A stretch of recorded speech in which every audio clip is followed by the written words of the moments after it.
And welcome back. We are back with more Phoenix Wright Ace Attorney. Last time we managed to save Miles Edgeworth from being found guilty, and we also discovered who was behind the murder of Miles' father 15 years ago. It was actually the prosecutor, Von Karma. And as I've said before, I have been told that was actually the final trial of the original version of this game that was released only in Japan on, I believe, the Game Boy Advance. But in this version, there is still one more trial to do in the first game, which we will begin today.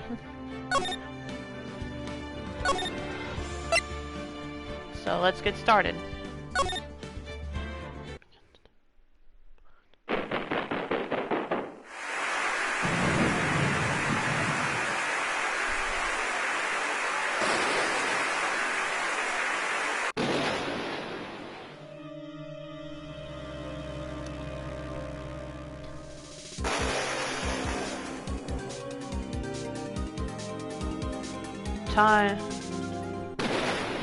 Time to lurk. Okay, well, welcome to the stream, Machi, anyway. I appreciate it. I appreciate you tuning in.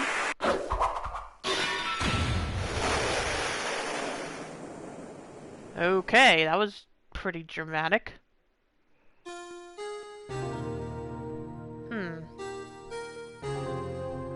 Not sure what happened there, though.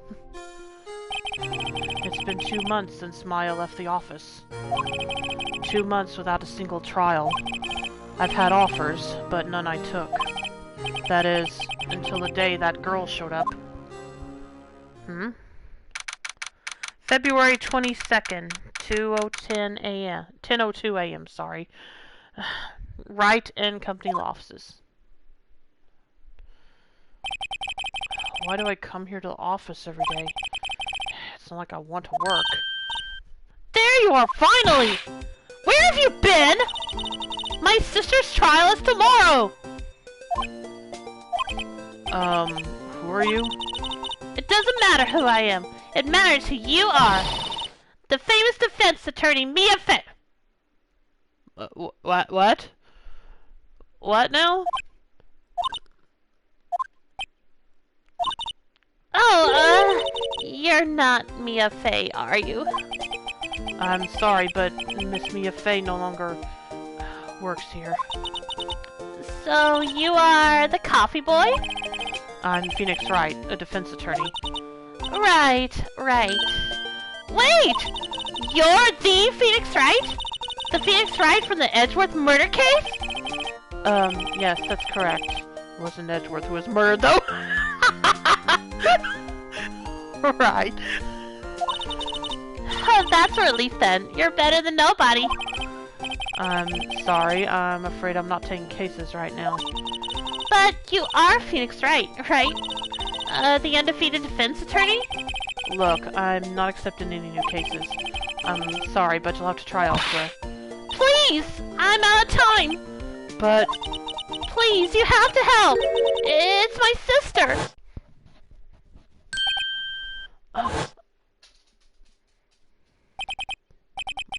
Maya? Could it be? Okay, I'll hear you out. Really? Thank you so much! My name's Emma Sky. I'm a scientific investigator. Scientific investigator? Okay. Well, let's see what's going on here. Emma, was it? So you're a scientific investigator? Yes, that's right. Is something wrong? No, it's just you seem kind of, jumpy, or maybe just young? Young? I'll be 16 years old this year. Oh, I see. Wait! Only 16? I'm set to be formally assigned to forensics in 3 more years. My work is becoming quite well known, at my age no less. So what exactly is your current position then? Well, legally speaking, I guess you'd call me an 11th grader. I'm ready to do my job, at my age no less. Great, another future professional in training. Okay, what's the case? So, what's this about a case? You said the trial's tomorrow? My sister didn't do it! She wouldn't stab someone with a knife. She wouldn't! So, it's a murder case. I don't care if there was a witness who saw her do it. She didn't do it! I know she didn't do it. It's a scientific fact. And there's a witness. Just talk to her! You have to talk to her! Right, I suppose I will. I promised her I'd bring Mia Fey, but... That's interesting. How would she know Mia? So, you want to be a scientific investigator when you grow up, then? Excuse me? I'm not a child, I'll have you know! Still, it's good to have a goal, albeit a very unusual one. I believe investigations should be done scientifically. Don't you? Yeah. Sure can't fault her for a lack of enthusiasm. If this case is handled scientifically, I'm sure my sister's name will be cleared. Your sister? I've been doing research, you know. I'm developing a new scientific method of case investigation. I'll show you when I'm done. I'm looking forward to it. Guess I should get down to the detention center and talk to her sister. Okay, relation to Mia. My sister asked for Mia specifically. This Mia Fey person was a few years below her in school. So they went to the same school, huh? She always told me to go to Mia if I ever needed a defense attorney. And, well, I need one. Incidentally, Mia is a woman. Now that you mention it, I guess it is more of a woman's name than a man's. Well, it's nice of you to help your sister out like this. You must be close. Well, actually, when she gets like she is now, I kind of hate her. Huh? But she's my only family. Your only family? What about your parents? They died in a car accident when I was little. Oh, I'm sorry. Okay, well, I guess we're heading to the detention center to talk to our sister. Who we never even got the name of, I don't think. February 22nd, detention center visitors room. I wonder what's wrong with Emma. She got quiet all of a sudden as soon as we arrived. Guard, I thought I told you I didn't want visitors. So sorry, ma'am. It's just your sister. No excuses! Or did you not want to raise this here? Understood, ma'am. What was that all about? Okay. Yeah, okay. Hi, Lana. Funny. I seem to remember specifically telling you not to come here. Perhaps my memory is failing. Look, I didn't want to come here either, okay? But your trial's tomorrow and you still don't have a defense attorney. I'll be the one in court tomorrow. This has nothing to do with you, Emma. Isn't that right, Mr. Wright? Hey, how do you know me? Mia mentioned you. I've heard quite a bit. I'm sorry, what exactly is it that you do? My name is Lana Sky. I'm chief prosecutor for this district. Oh, okay. You're a prosecutor? Two sisters, one a lawyer. Could this be a coincidence? Emma, Lana, I mean, they're just like... Is something wrong, Mr. Wright? Alright, let's see what's going on here. There's something you should know from the start, which is... the suspect in this case has confessed to the crime. Huh? Well, wait! But the suspect is... Me. I did it. Well, Mr. Wright? Well, why don't you begin by telling me exactly what happened? The crime took place yesterday, February 21st, at 5:15 p.m. That's quite specific. It was in the witness's deposition. A witness clearly saw me committing the crime. That was a bit of bad luck, wasn't it? The crime took place in the underground parking lot at the prosecutor's office. The body was found in the trunk of my subordinate's car. The prosecutor's office, huh? Your subordinate's car trunk? Classy. I was arrested on the spot, caught red-handed as it were. Well, that's just great. Okay, what is going on here? Anyway, the victim. So, who is the victim? An investigator with the police department. I suppose the correct term is detective. A detective? Death was due to a loss of blood. He was stabbed once in the stomach. By you? Death wasn't immediate, but the wound was fatal. I see. Allow me to repeat myself, Mr. Wright. The victim was a detective. You know what that means, don't you? Oh. What? Mr. Wright? What does it mean? Well, it means the police department will consider it a matter of pride to have me found guilty. They will use any means at their disposal to do so. This case gets worse and worse with everything I learn. Oh boy, yep. So, you're the chief prosecutor? That is correct. I'm responsible for overseeing every trial handled by prosecutors in this district. I make sure the prosecutors have what they need to do the job and manage every aspect. Those are my responsibilities in a nutshell. That's an awfully large nutshell. Still, I'm a little surprised. I would think you'd recognize the district's chief prosecutor, Mr. Wright. Huh? In fact, it seems impossible you wouldn't— Hello, what's up with her hand here? Lana? What happened to your hand? Oh, this? I cut myself by accident. When I stabbed him, that is. Huh? I'm not very good at being a criminal, I suppose. How am I supposed to defend this? Time to change the subject. Wait, she was in the class ahead of Mia, wasn't she? You were in school with Mia, correct? A few years above her? Emma told you about that too, did she? Well, why not? I did drag him all the way here from his office. Although it seems he has very little in common with Mia. Hey! It was in law school. I was in my 3rd year and she was auditing the class. She was different than the other students. Different? She was strong. She'd do anything to become a defense attorney. Anything. That was probably why she was attracted to me. Excuse me? Intellectually attracted. Lana was top of her class in school. Proof that this was...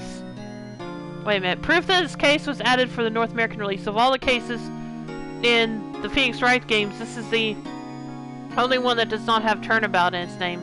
That's true. I hadn't thought of that, but yeah.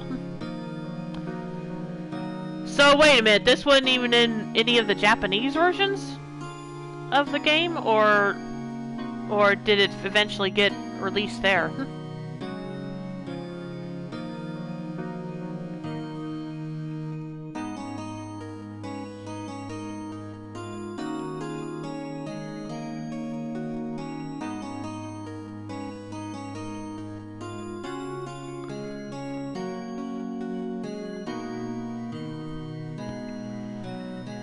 Intellectually attracted. Lana was top of her class in school. I was the best there was.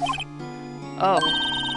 I'm doing pretty good in school too, by the way. It sounds a bit different when Emma says it. Well, Mr. Wright. Excuse me?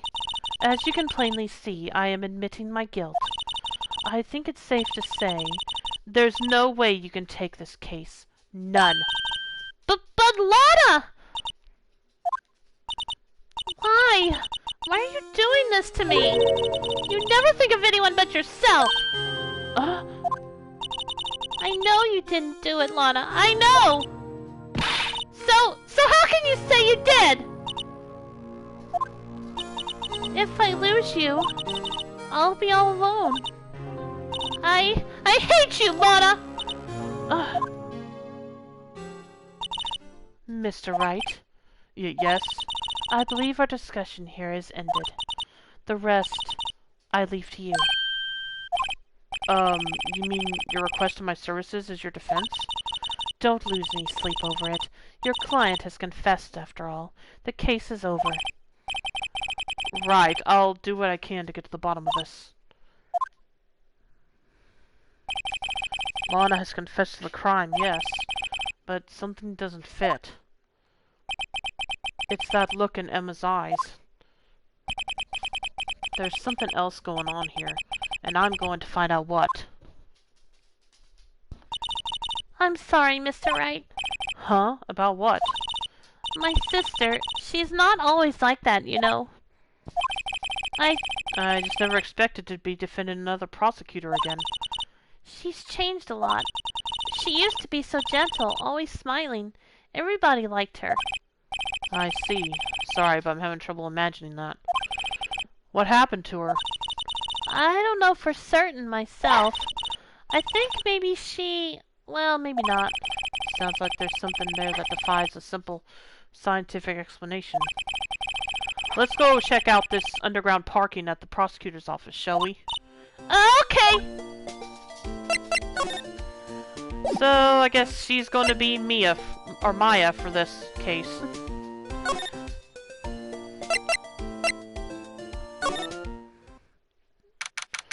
February 22nd, prosecutor's office, underground parking lot. So this is the lot where it all happened? Looks like they're still investigating. Funny that my first visit to the prosecutor's office should be like this. Hey everyone! Keep up the good work! Hey, what are you thinking? Well, they are going to be my coworkers 3 years from now, after all. No harm in saying hello. Actually, there is. You know attorneys aren't supposed to examine crime scenes? I'm trying not to stand out too much here, see? Hey there! You expecting to go unnoticed here, partner? Partner?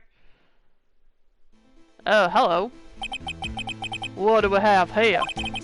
Looks like a Bambina got loose from the ranch and is up to no good. Folks gotta learn to keep them doggies tied down, partner. Oh my gosh, okay. What is this?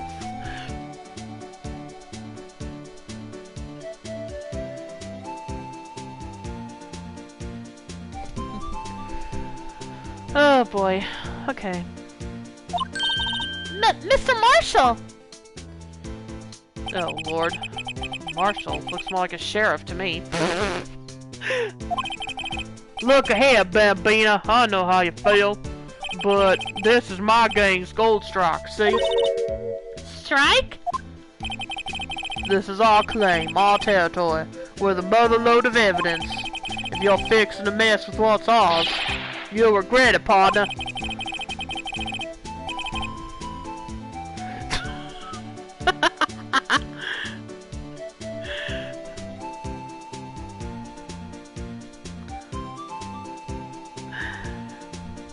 You know what dreams the cacti out in the desert dream? You want to?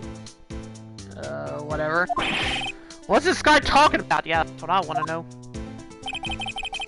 You're heading along home now. Happy trails, Bambina.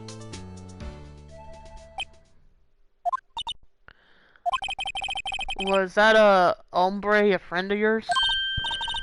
Kind of, sort of. Yeah, he's a detective. Who thinks he's a sheriff in the Wild West, it seems.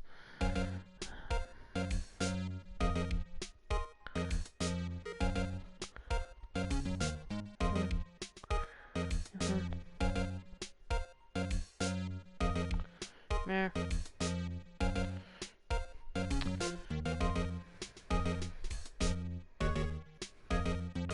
Anyway.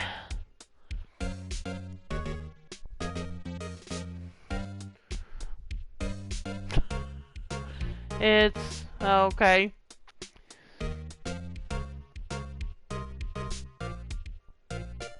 Oh, it's tea. Okay, gotcha. Alright, I wouldn't question it, but okay. I wouldn't even question what was in it, so thanks for letting me know. Okay, let's see. Let's examine the thing. Well, let's see this for sure. What's this? A wallet? Excuse me, officer? Wait! What are you doing, Mr. Wright? What am I doing? I just found this wallet, so I'm handing it over to the police. I don't believe it. This is real basic. Anything at a crime scene is evidence. Let's be scientific about this, please. Just put it in your pocket. How is that scientific? Sounds like theft to me. A foldable wallet found at the crime scene. There seems to be something inside. Well, yeah, I'm sure there's something inside. I'm called to duty already, and at my tender age. Here, I'll teach you the trick to examining evidence in detail, okay? By the way, her eyes are sparkling. I can tell she's been waiting for this. Okay. Now, look at the court record. Alright. Oh. You have to be sure to examine evidence carefully on all sides. Now, let's start examining from every angle. Okay. Oh look, I think there might be a clue here. You should check it out, but press the X button.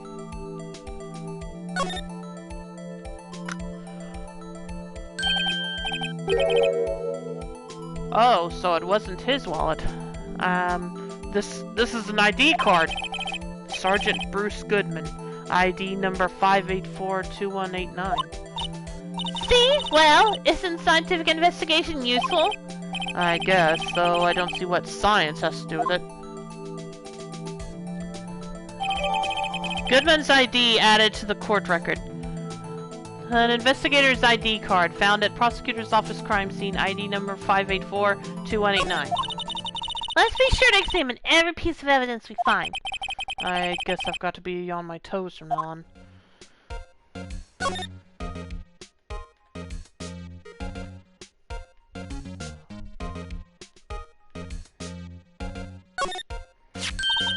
Here, a phone! Let's see if it works. Hey, don't touch stuff we don't need to be touching. I can't hear anything! My ears! No, my ears! Maybe it's due to the barometric pressure? What is she babbling about? Hey! What did you just say? See, you can hear just fine. The phone's broken. Oh. Aha! A ladder! That's a step ladder. What's the difference? In scientific terms, please. Scientific, huh? Look at the basic nature of things, Mr. Wright. This all seems so horribly familiar somehow. Look, a door! This must mean something. I'm not sure that doors mean anything. No, it won't open! A mysterious lock! I fail to see what's mysterious about it. Mr. Wright, you need to learn to enjoy life more. Let's finish our investigation first, shall we?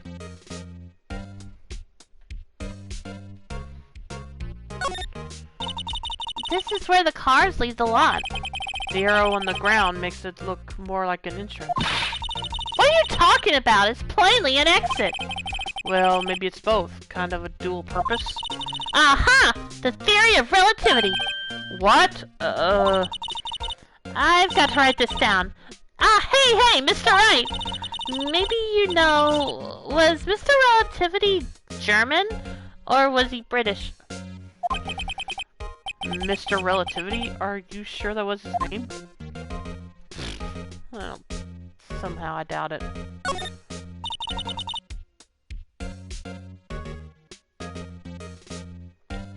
This wall is in our way. It's got a faucet for water. Wait, I know! This wall is merely a facade hiding the truth. This is no wall, but a water tank! I fail to see how it makes any difference either way. An oil drum. Looks like it's filled with water. It's heavy! I can't even budge it! Yeah, it's filled with water. The drum over here is on its side. Wait, I know! I'll hide in here and do a stakeout! I think you'll probably just get arrested. In fact, you may not even have to hide in the drum to get arrested. What? I'm not suspicious! Oh boy.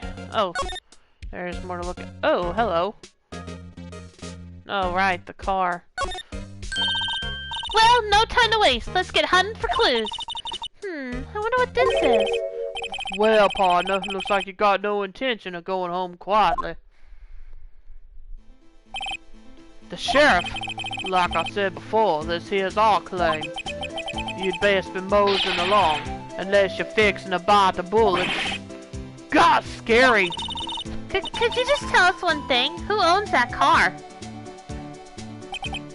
Well, little fella's got a good nose on him.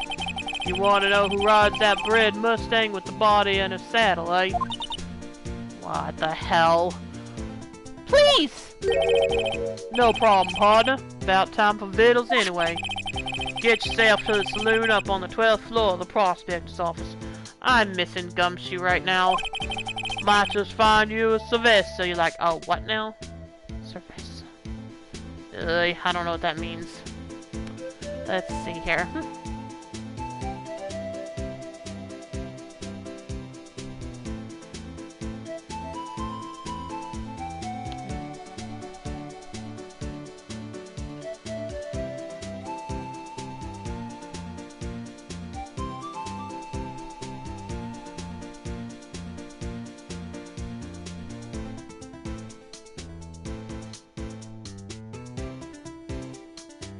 Oh, okay. Wait, no. What? No. Okay, apparently it was misspelled. It's supposed to be Cerveza. And it's Spanish for beer.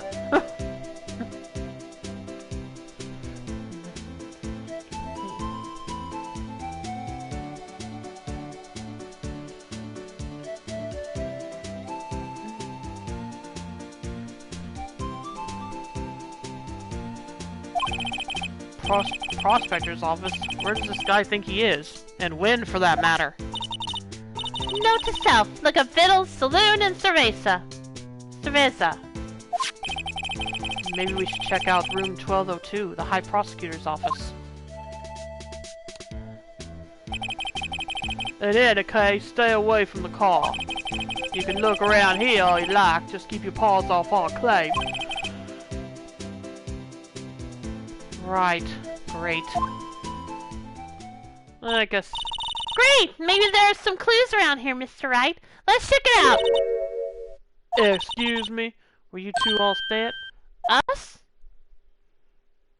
Oh! That wasn't him. My bad. What's this? She couldn't be. You're selling lunches? Here? This is a crime scene! Hello. Half and half, was it? Oh, thanks. And you, sir? Yes? Some crunchy goodness coming at you. Thanks. Interesting way of doing business. This area is off limits to anyone without clearance. Especially passers-by. Or are you officers? No, but you don't exactly look like the type to have clearance. Well, that's hardly a way to greet someone. Even if my days as the cough-up queen are over. Cough-up? Huh? You know, I'm feeling kind of full. Maybe I'll pass on lunch. I'm quite connected to this case, you see. The images are burned into my eyes, you might say. Yes, all the sordid secrets. Got it. She's the witness. Secrets? Dear me, you are a slow one, aren't you? I'm referring to the murder, the stabbing of that detective. What?! A witness clearly saw me committing the crime. You mean you're the witness my sister was talking about? Please, cough up queen. Oh, please, cough up queen. Tell us what happened. Phoenix, please. Don't. The name is Angel Starr. Don't you go forgetting it. Or before you know it, I'll have you whimpering at my heels. Yes, ma'am. Yipe, she means it. Phoenix, please. Fine. Okay. Somehow, I knew. Yesterday was a day of destiny. I knew something was going to happen. Just like I know that the daily special on Friday every week is salmon. Destiny was just a special for some reason?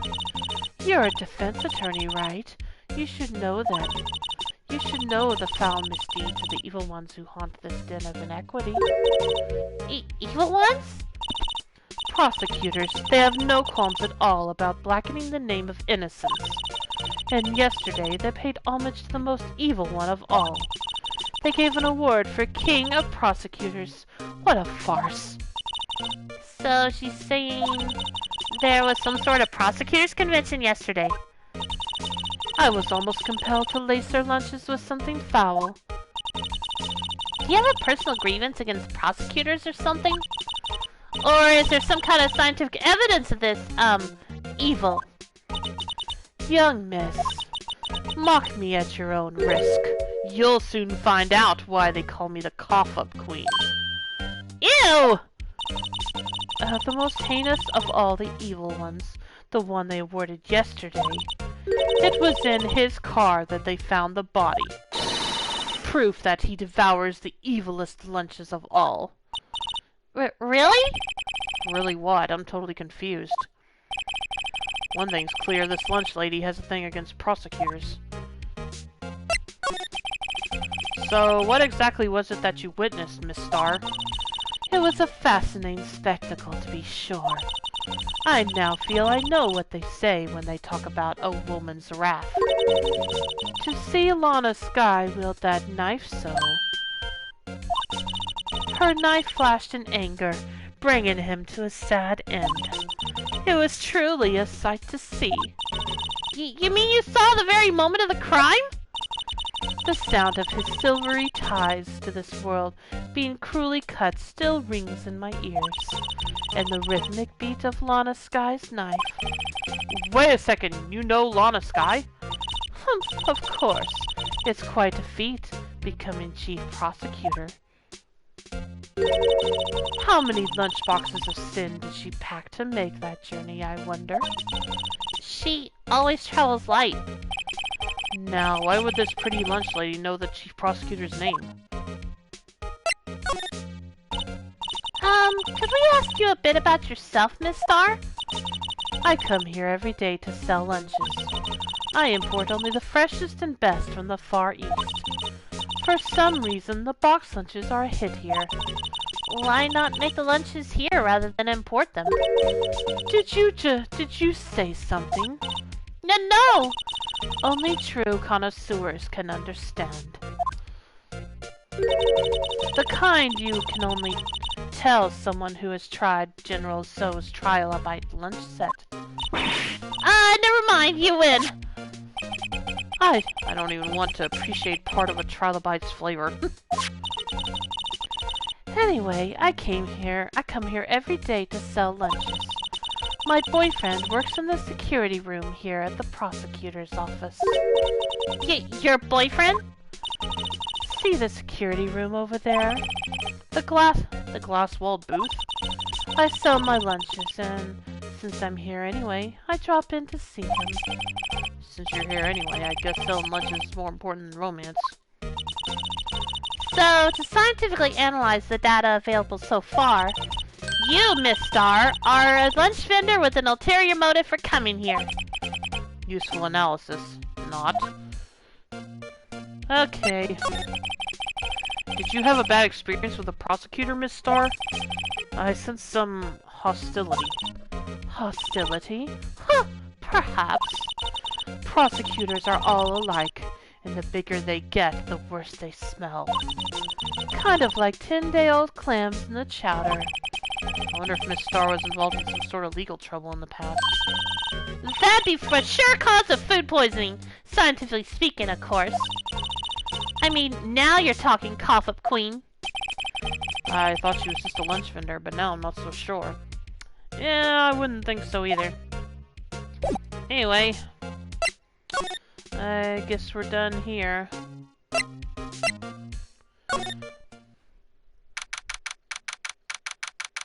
Hello. Okay. This is a dead giveaway whose office this is.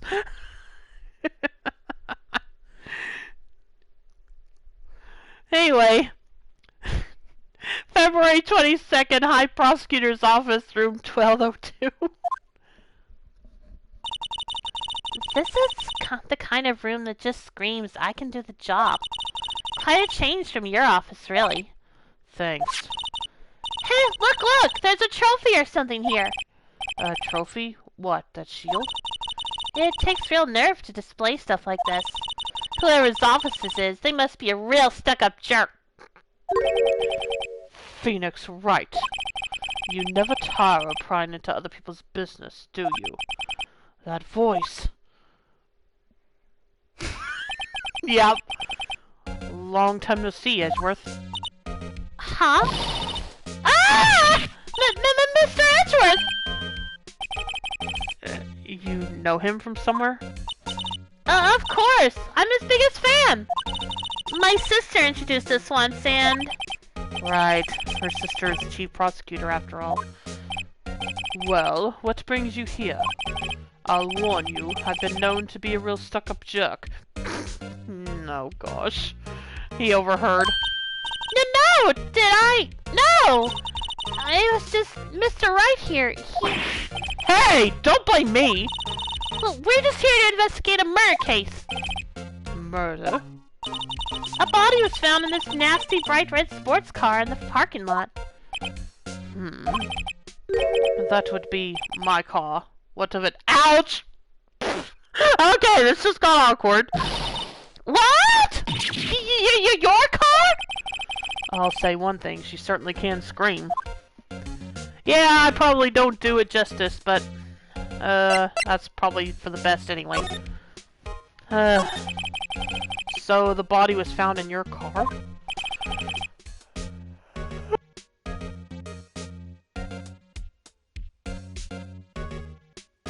Go ahead and say it right. You think I did it, don't you? After you went through all that trouble to help me last year, no less. No, we don't think you did it. I mean, it was my sister who stabbed him. Wait, no, she didn't do that. I mean... Wait. So you're the chief prosecutor's little sister, then? Yes, sir. Emma Sky. It's nice to meet you again. Now, that didn't sound forced at all. Ah, now I remember. You've really grown. I'll admit, it was a surprise for me, too. To think that my own car would become the scene of a murder. More surprising still, I'm being forced to prove my superior's guilt. Ouch.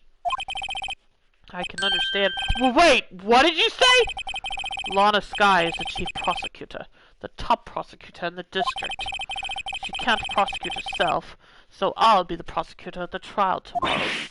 You? Mr. Edgeworth. To be honest, it's a bit of a miracle I'm still here at all. What do you mean? Rumors. You've heard the rumors about me, haven't you? Miles Edgeworth. It's hard to remember a time when there weren't rumors about this guy. Forging evidence, arranging false testimony, illegal searches, you name it. Thanks to you, my innocence was established in the trial at the end of last year. However, there are some who say I'm the one responsible for the current incident. What? That's crazy! Look, some people need very little excuse to think ill of others. It's a fact of life, impossible to stop. But...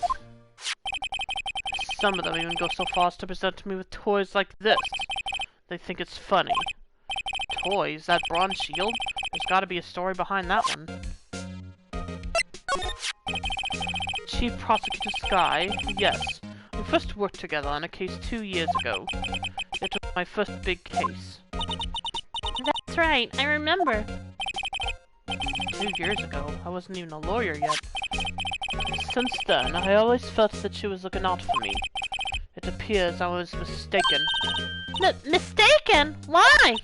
I mean, I know she's not the warmest person, but I'm sure she felt some responsibility for you. Then, why? Why did she stab someone in the trunk of my car? Not only that, she stabbed him with my knife. What? Mr. Edgeworth, your knife was a murder weapon? To be specific, it was the knife I keep in the toolbox in the trunk of my car. Edgeworth's knife added to the court record. Traces of victim's blood, no prints. No prints, huh? Miss, Edgeworth? What? Are you sure you didn't do it? Come on, can't you take a joke? You have a strange sense of humor, Mr. Wright. Yeah, sorry to say. I'm not sure that was... I'm not sure that was... able to tell that was a joke. Okay. Let's see. Now, where do we go? I guess... back to our office? No. Well, I guess let's try the detention. Nope. Oh, wait. Maybe I was supposed to... It just occurred to me. I probably need to examine... his office a bit.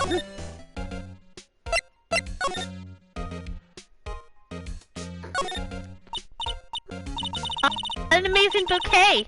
Just right for... That wasn't what I pointed at. Well, just right for Mr. Edgeworth. No kidding. Hey, there's a card on it. Back from the dead. Wendy. Oh, crap.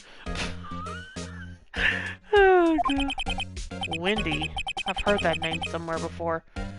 Kinda surprised you even kept this bouquet. And beside it, a giant steel samurai! Yeah, that's what I was looking at. Wow, I want one! Huh? There's something written on the bottom of his foot. Between a rock and a hard place. Wendy. What the hell? Wendy? Is she Mr. Edgeworth's fiancée? No. I don't think so. Yeah, let's keep it at that. Ooh, cute! What a pretty tea set! I go more for the instant tea bags myself. Amazing! The drawer below is filled with packets of tea leaves. They're all sorted by place of origin and flavor. Yeah, that sounds about right. Look at this royal blend! What an exquisitely splendid concoction! There's such a thing as taking a hobby too far.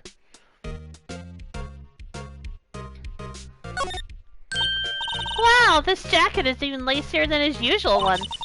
This must be his lucky trial jacket. Lucky jacket, right. I've never seen him wear it. I'm sure there's a story behind why it's in a frame. Maybe I'll be naughty and take a picture. She's getting way too excited about this. I've been wondering, what the heck is this? It has a big K on it. Prosecutors. Huh? What's that? It's the King of Prosecutors trophy. King of Prosecutors? It's a great honor. They send that shield to the best prosecutor each year. What? So that K, that's... K stands for king? I think I misread something here. Yeah, you got a problem with that. I didn't design the thing. King of Prosecutors. Kinda like Employee of the Month, only better. King of Prosecutors trophy given to Edgeworth, King of Prosecutors at the PD on the day of the murder. I have to look at it again. So that's the King of Prosecutors shield, huh? Well done, Edgeworth. You must be proud to be the King of Prosecutors. Congratulations, King of Prosecutors. Please, stop saying that. That still doesn't explain one thing. Why is the tip of the shield broken off? Oh, was that a thing? I just thought that's how it's supposed to look. Mr. Edgeworth has such a comfy sofa. Sofas like this make me want to curl up and take a nap. I bet he pores over his case files here into the wee hours of the morning. Then he takes off his jacket, rolls up his sleeves, and goes to sleep using his arms as a pillow. I don't believe it. She's actually daydreaming about Edgeworth working. I bet in the morning he has sofa hair and little creases in his cheek from the seams. He's so cool! Sofa hair is cool. What does sofa hair look like? Okay, let's see. He has a chess set. Hey, a chessboard! I'm not too up on my chess, but it looks like blue's in a bit of a tight spot. The Red Knights have surrounded the Blue Pawn. Huh? Those horses are mounted knights. Their swords have really sharp edges. And check out that poor pawn. His head is kind of spiky. Kind of reminds me of you. Thanks. Mr. Edgeworth must be an avid chess player. What's wrong, Mr. Wright? Edges surrounding a pawn with spiky hair. Nah, it's nothing. Now I wish I could get a closer look at it. Oh well.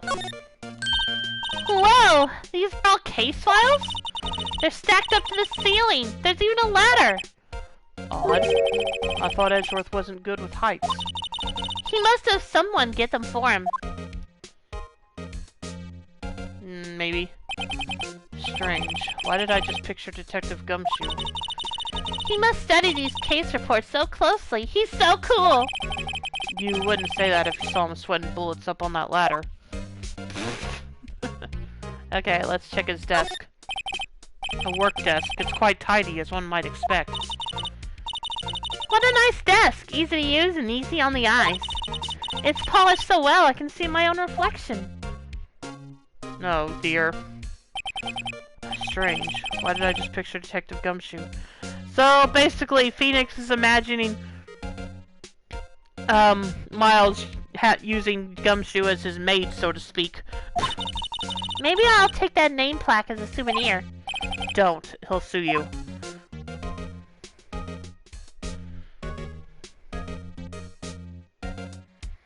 Oh, window, okay. Whoa! What a view! It must be nice to have an office on the 12th floor. I guess you would feel important. Incidentally, were you to jump out of this window, the time until impact to the ground would be... got it! Approximately 3.23 seconds. That's handy to know. Well, I think I've checked everything here, so... let's get out of here.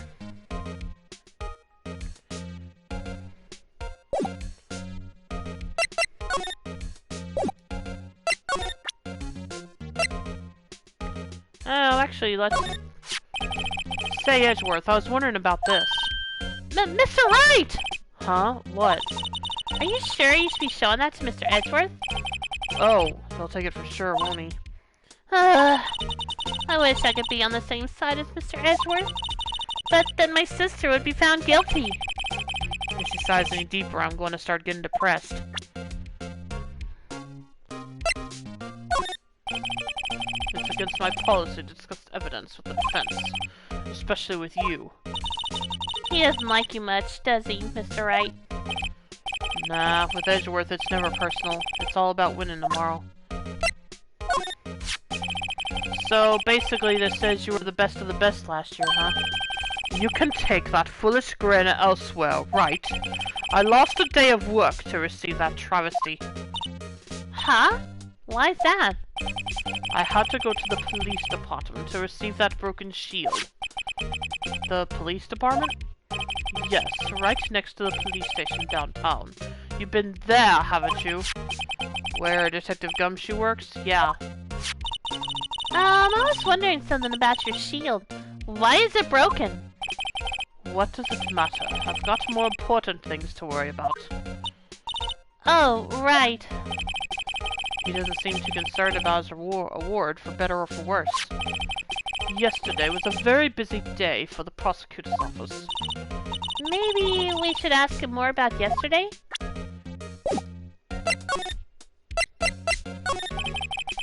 Could you tell me more about yesterday, the day of the murder?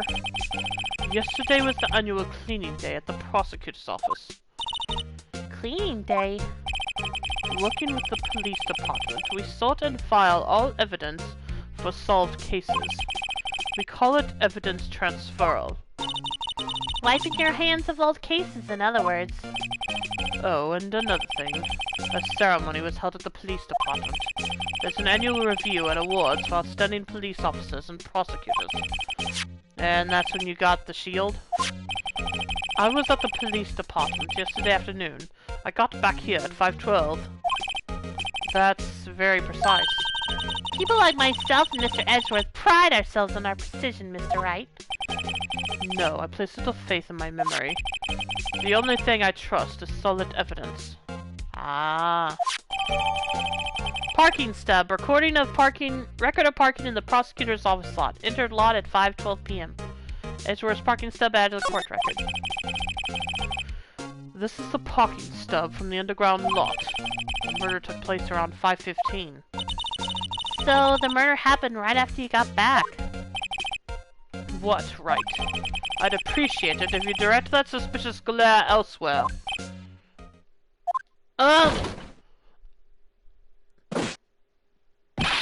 Excuse me, but is Mr. Edgeworth anywhere on the premises? I'm Edgeworth. What is it? I'm here, sir, at the request of the chief, sir. I've got your report, sir. Report? What? Did you find new evidence in the case against Chief Prosecutor? I don't like the way this conversation is going at all. Sky, sir. No, sir! No name of that kind, sir! None of this report, sir! I think I just heard Edgeworth's lip blow. Mr. Edgeworth's lid isn't on very tight, is it? I made a clear request to the police department, did I not? I need to focus on the trial tomorrow, so don't bring me anything unrelated. Sir! But sir! But sir! I'm just following orders, sir! They told me to bring this to you! I wasn't aware of the particulars of your arrangement with us, sir. Give me your name. Yes! Yes, sir! Meekins, sir! Officer Meekins! That officer has no chill, yeah. Definitely not.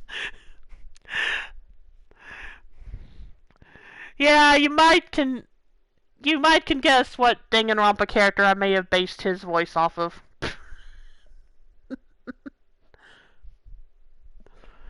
Anyway, welcome to Stream Soup. How you doing tonight?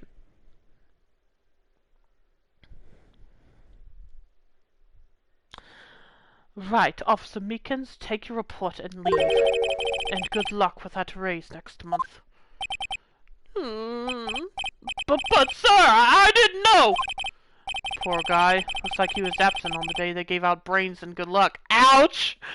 That wasn't very nice, Phoenix.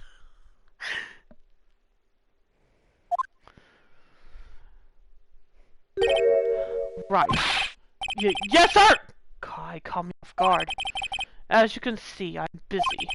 You may leave now. Well, let's do what he says, Mr. Wright. The victim was a detective from the same department as that patrolman just now. Go down to the police department. You can ask more there. Thanks. He seems to finally calm down at least. Okay, let's get out of here.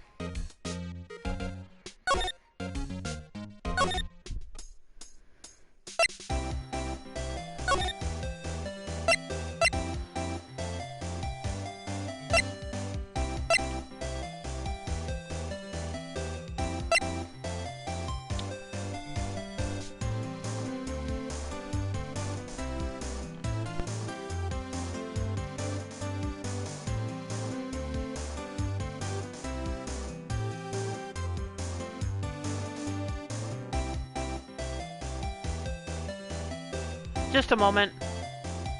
Oh, never mind.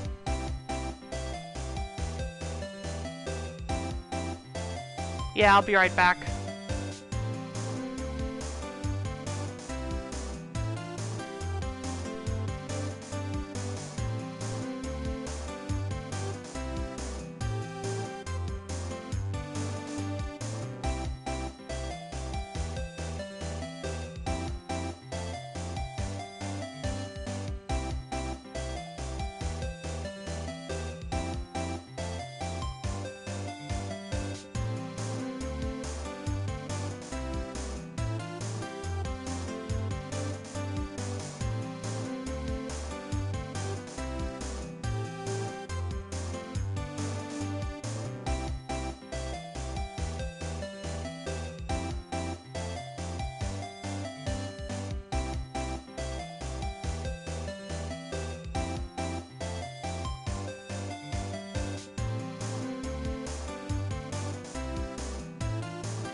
Okay, I'm back.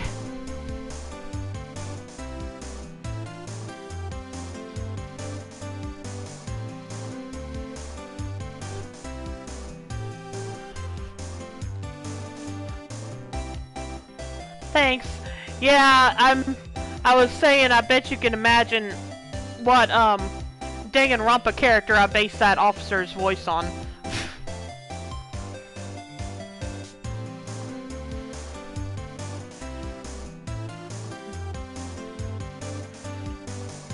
Yep, exactly.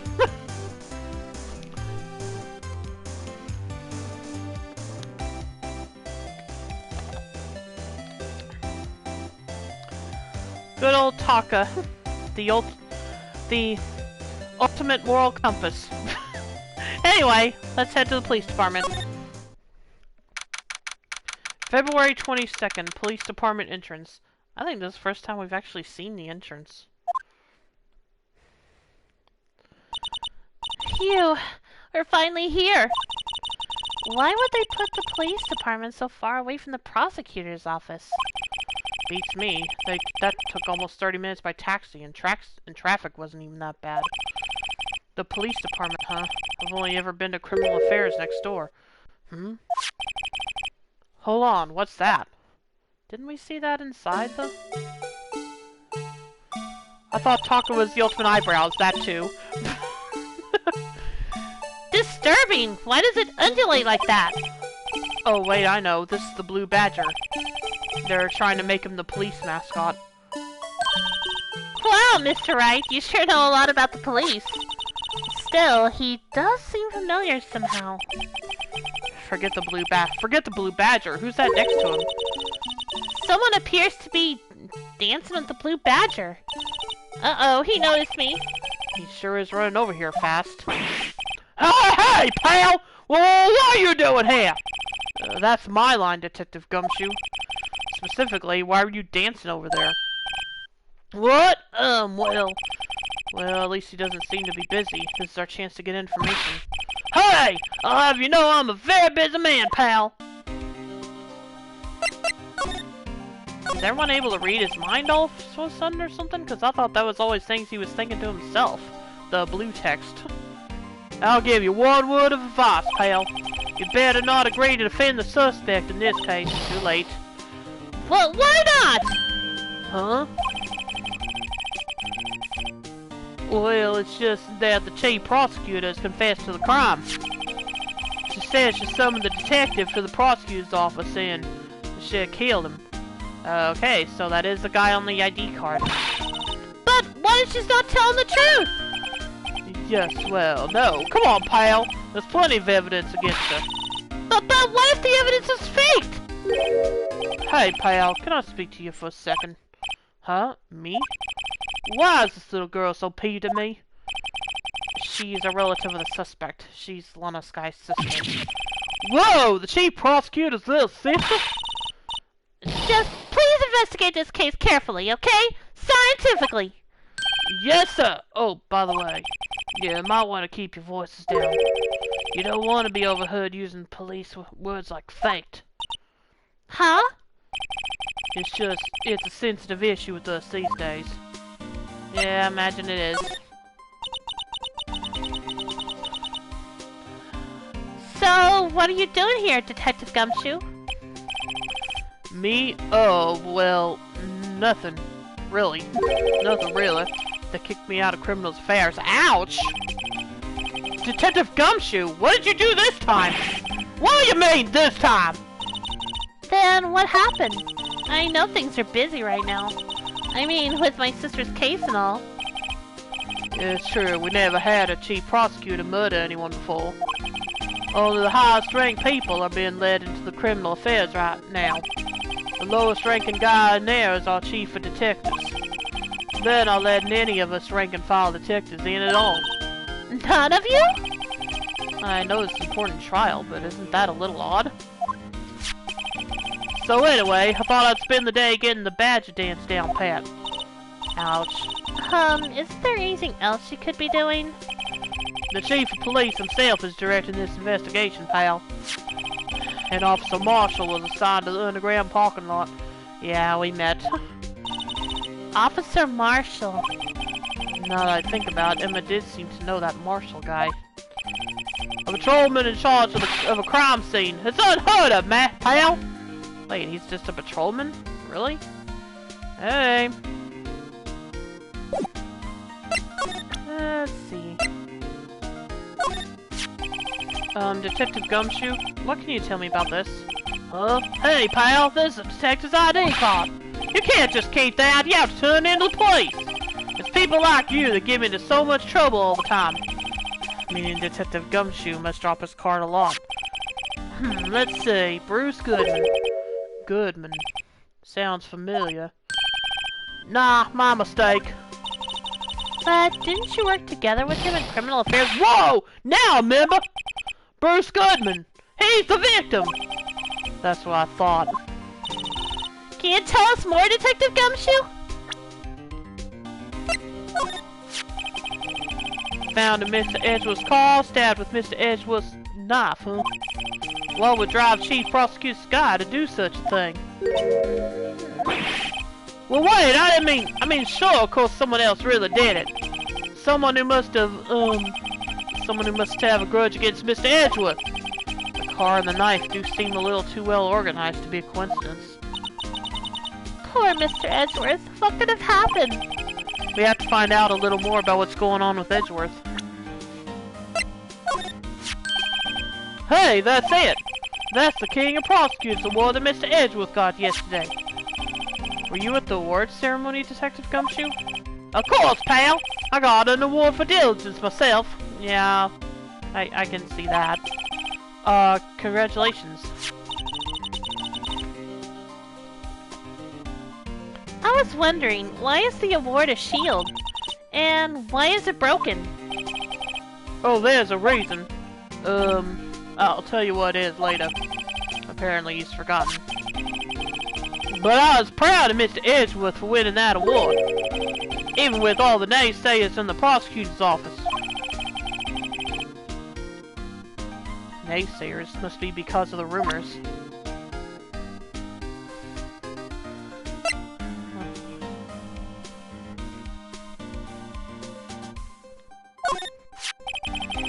Found a Mr. Edgeworth. Oh, yeah, okay, same thing.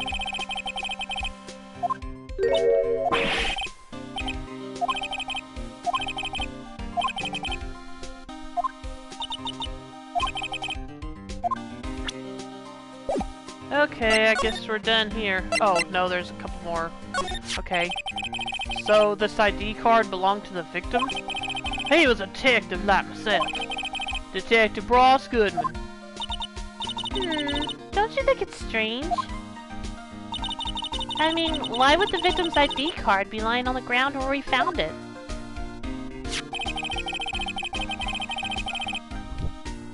Well, Detective Goodman should have been at the police department yesterday. There was an evidence transferal for a case he handled 2 years ago. Evidence transferal? Mr. Edgeworth mentioned that too. But Detective Goodman was killed at the prosecutor's office. Well, that's the thing. It's hard to say this, but word is that Chief Prosecutor Sky called him out there to the parking lot. And Lana's confessing as much. He's in a tough spot again. Again? Oh, yeah.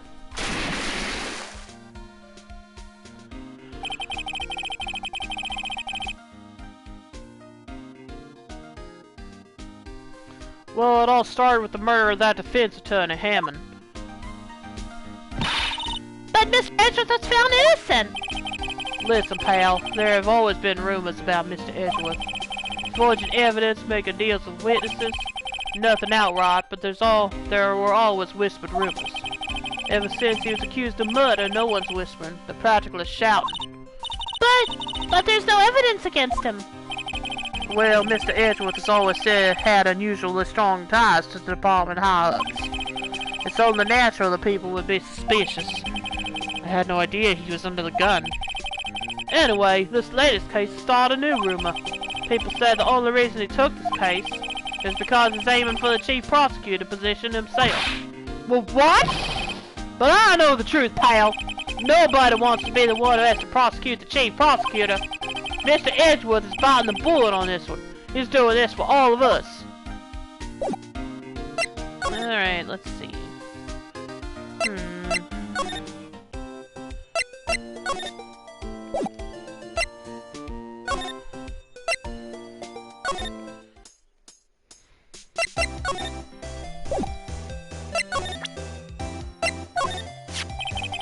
About this card. Lunchland vendors only accept cash, no cards. Especially not a card belonging to someone else. No, this isn't a credit card. It's an ID card. It belongs to a detective. And you're showing this to me, the lunch lady. Why? That's like showing a fine honeyed ham to a detective. Why do I always feel like I'm being mocked?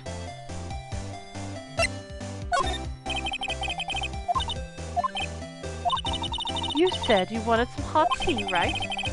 No, but thanks. She didn't even look at me. You must have to brew the leaves a long time to get a rich flavor like this. We pre-infuse the leaves with steam before brewing. I knew it! So that's the secret to their aroma. Exquisite! The only thing I'm smelling here is wasted time.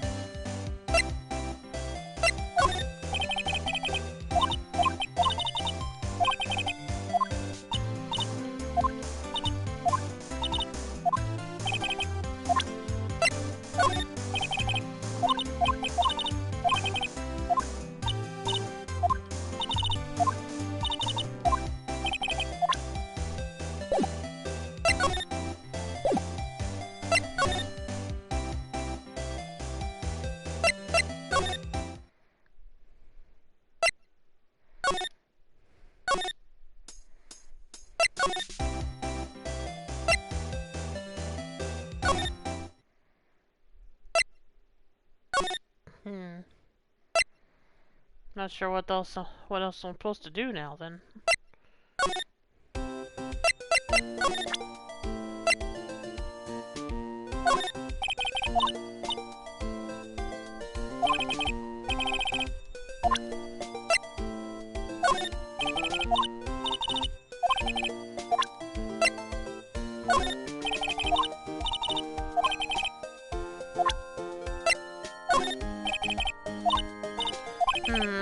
Okay. Actually, hang on a minute. Okay, no, it wasn't here.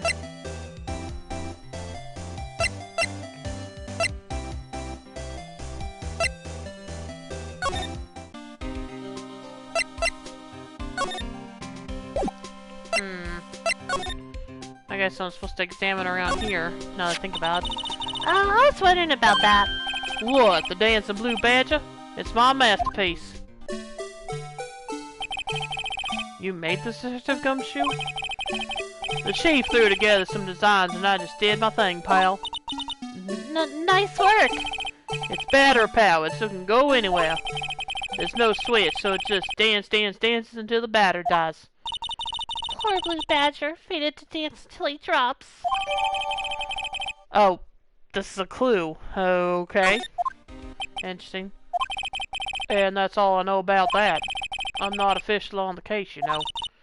Thank you! Why aren't you handling the case, Detective Gumshoe? We met the guy who is... what was his name? The guy in the parking lot. That'd be Officer Marshall. He was appointed directly by the Chief of Police. Officer Marshall, is he some kind of Wild West sheriff or something?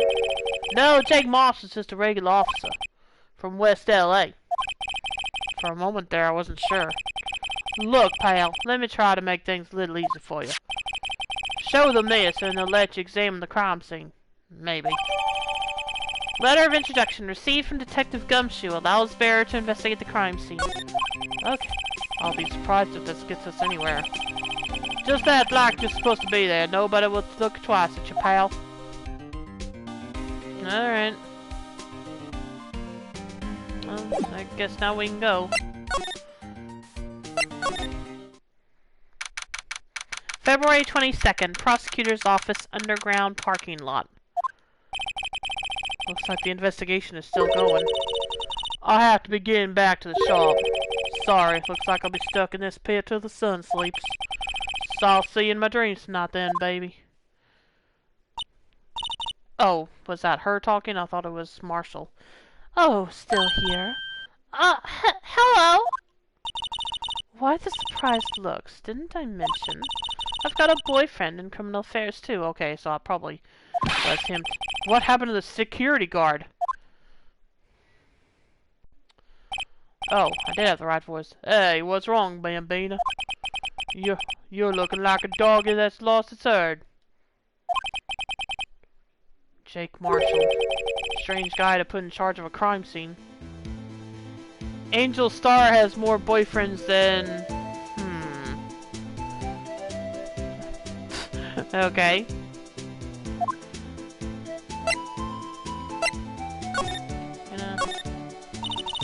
There's something I wanted to ask you. The scene of the crime is a cold grave for men who've lost their dreams.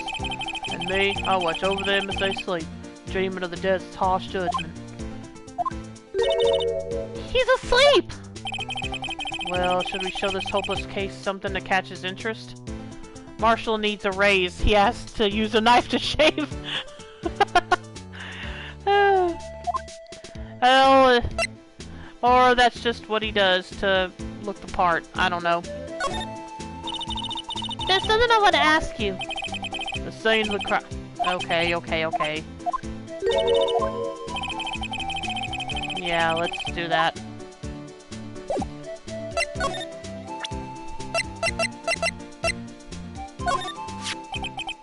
Would you mind reading this for me? What's this? I warn you, fan letters to me go right in the spittoon. It's a letter of introduction from Detective Gumshoe. May we investigate? Gumshoe? Oh, that old cow dog. He holding a birthday party or something? Huh? Look where it should say letter of introduction. It says invitation. I think he just miswrote it. Wait, why am I getting all defensive here? No words, this proves it's from Detective Gumshoe. Better than a blood test. Guess I better let you in then. Thank you, Officer Marshall. Oh, that's right. He's a patrolman, not a detective. Which reminds me. Hey, wait a sec! Isn't a crime scene supposed to be handled by a detective or higher? Well, folks, the clues are calling. Welcome to our gold strike. Be like the settler, strike out for lands unknown. Manifest destiny. Let's have a hootenanny. Note to self: police investigations are like settling land. Not really.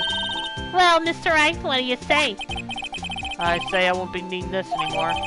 Detective Gumshoe's letter of introduction crumpled and discarded. Hope we don't come to regret that. Anyway, wrong button. Hello, what's this over here? This looks like a cell phone. Scientific analysis would suggest this belonged to the victim. I can't think of anyone else it could belong to. What's so scientific about that? Should we check it out? What the heck, might as well. Right, let's check it out.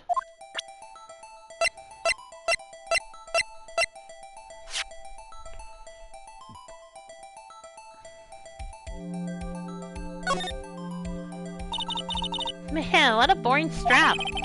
What's wrong with it? Everyone has different taste, you know. Here, check out mine. It's a pink princess strap. These are hard to come by, you know. I see the series is as popular as ever with the kids.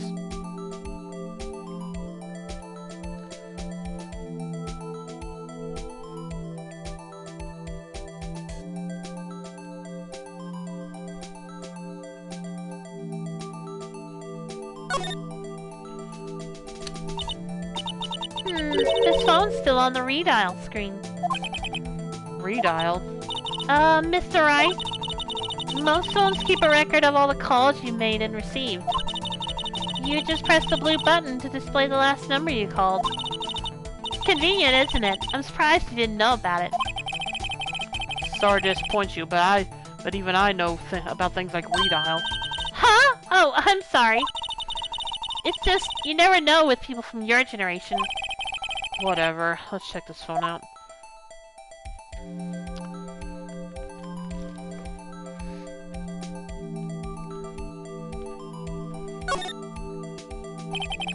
Now, to see who the owner of this phone called last.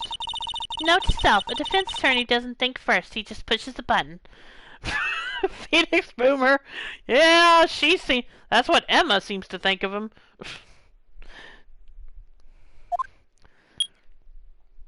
Beep.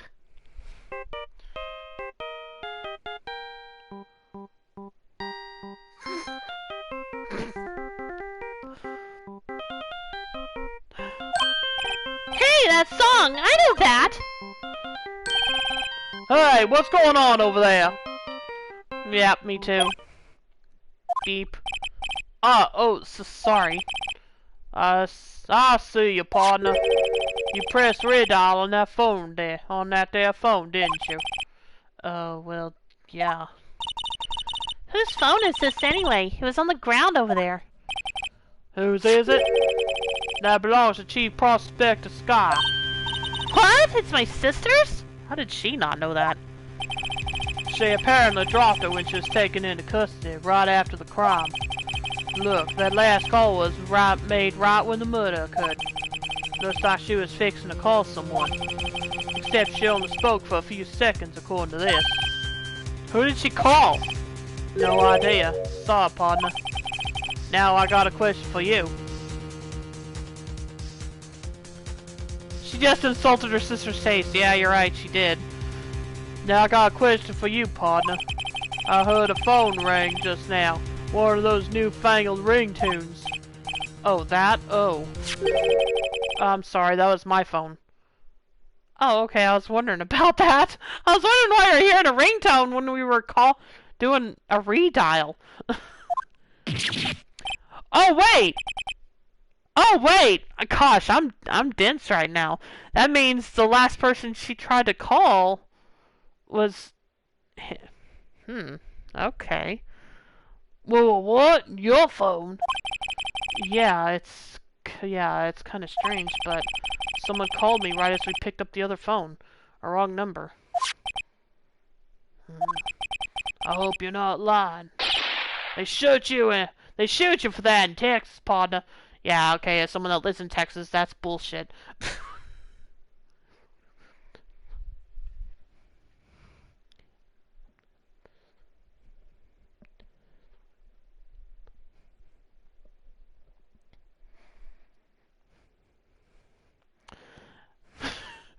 No, yeah, no, he's from LA. I'm saying I'm from Texas.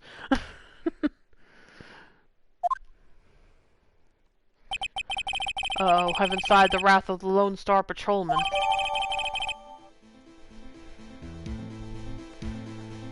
No.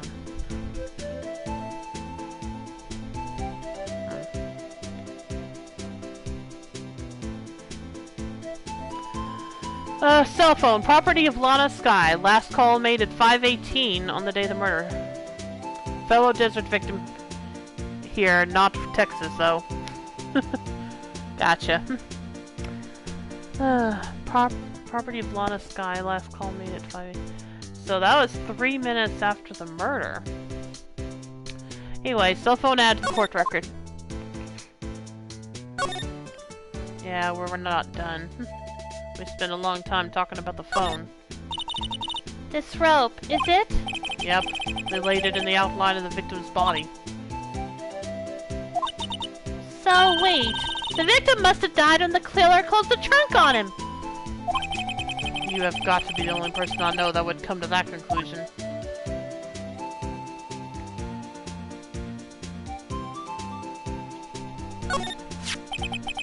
What's this? Looks like a note of some sort. Look, something's written on it. Yeah, it's a note. I'm sure something is.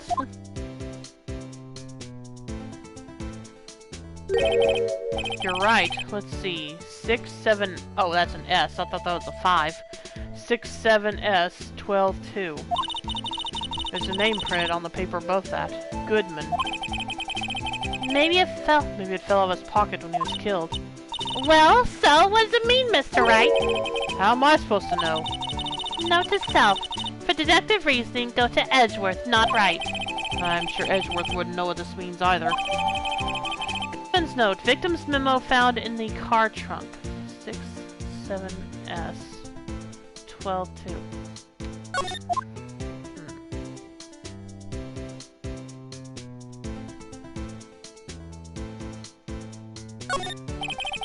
This appears to be the car where the body was found. Looks like the lock on the trunk is busted. So, look at the paper again, okay. Let's see.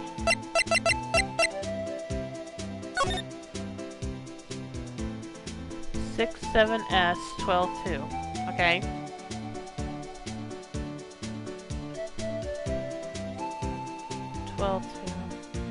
Okay.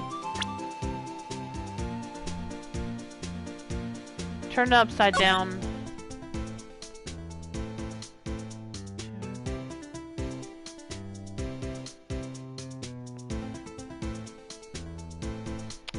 Let me think. Try to picture it. L9? SL. Okay. I will keep that in mind. 221 SL9.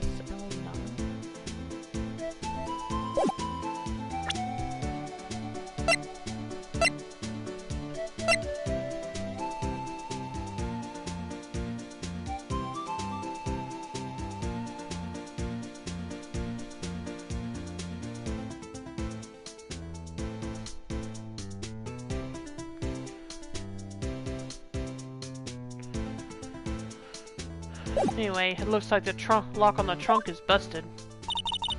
The crime took place in the underground parking lot at the prosecutor's office. The body was found in the trunk of my subordinate's car. Quite a luxury car. It just screams I have money to burn. Yeah, prosecutors get the big bucks.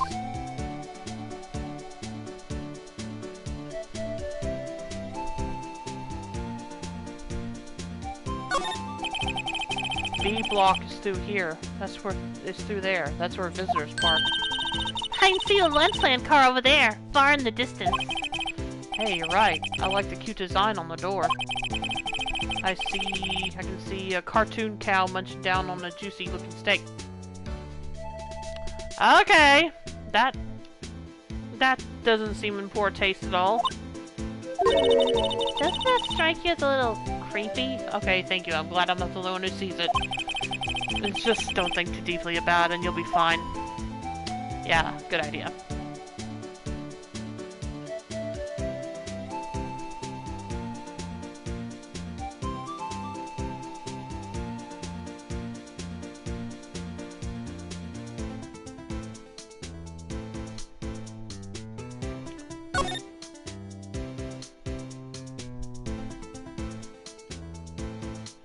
Okay. Yeah, I guess we're done here.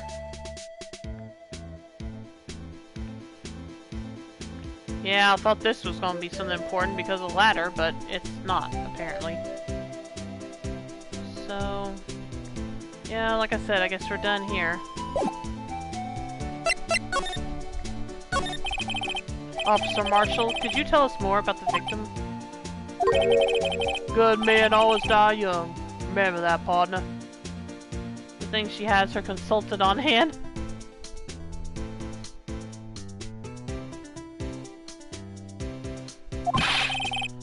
Could you be a little more specific? Bruce Goodman. He is a detective, right? Well, well, aren't you a feisty doggy there now? Detective Goodman was stabbed here at 5:15. The smiling Madonna told me the tale. I think he means the witness, Miss Angel Star. One stabbed to the chest, a fine piece of work. This here's the autopsy report. Goodman's autopsy report added to the court record. Wait, what? Goodman's autopsy report. Death due to loss of blood. One knife wound, died within an hour and a half of 4 p.m. What? An hour and a half. An hour and a half. What? Okay, I will sort that out later.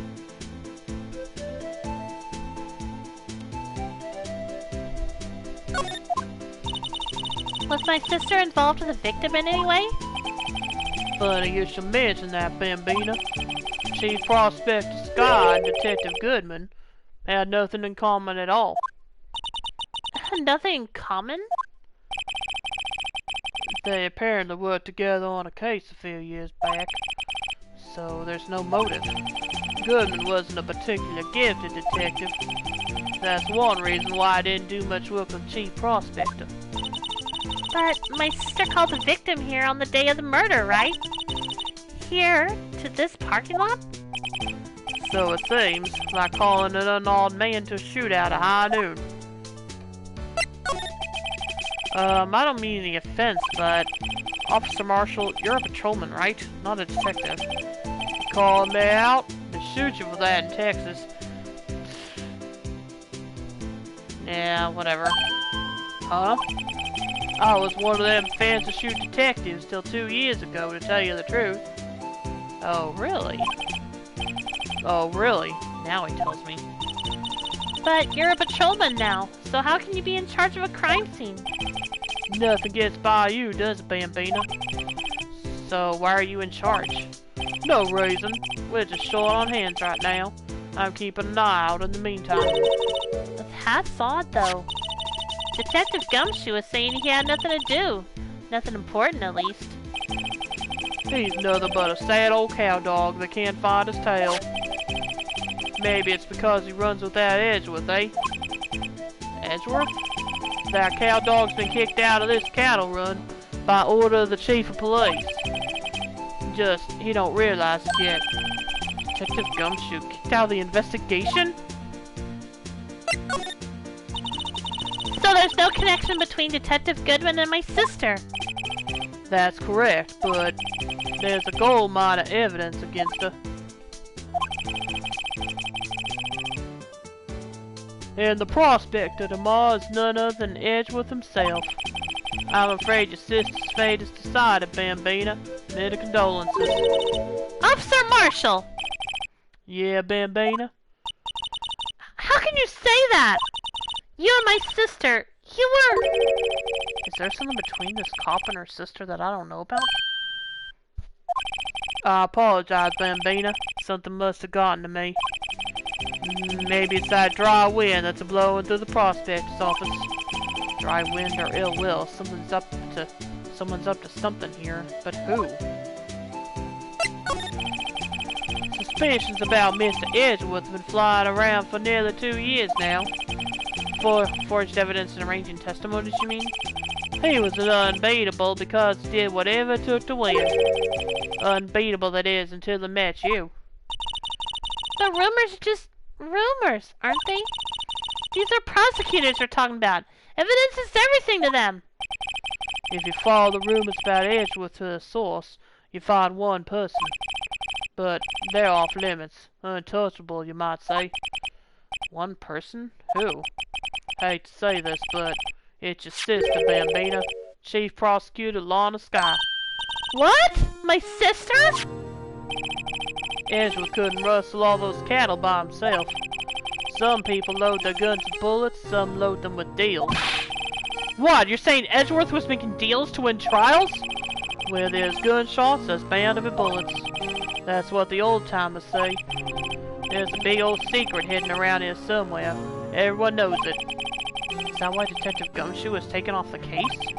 Did they target him because he was closest to Edgeworth? So, well, how are we doing, Mr. Wright? I guess we've got some clues. We have an autopsy report, a note from the victim, and a cell phone. So, you think we'll be okay? Well, the only thing still bothering me is that Lana is confessing to the crime. She says she did it. No problem! I can guarantee that she's not the criminal. Oh, by the way, Emma? Yes? I know that song your phone plays when it rings. What? It's the Steel Samurai theme song, isn't it? Okay, yeah, I couldn't remember exactly what it was. I knew I'd heard it before. That popular TV show for kids. The phone that rang earlier wasn't mine. It was yours. At 5:18, just after the murder took place. Your sister called you, didn't she, Emma? I'm sorry. Can you tell me about what you talked about? She hung up right away. I see. Cell phone updated the court record. Property of Lana Sky last called me to her sister Emma at 5:18 on the day of the murder. A detective is murdered and the suspect is the top prosecutor in the district. I've got a bad feeling about this. Like, maybe I still don't know everything that went on here. To be continued.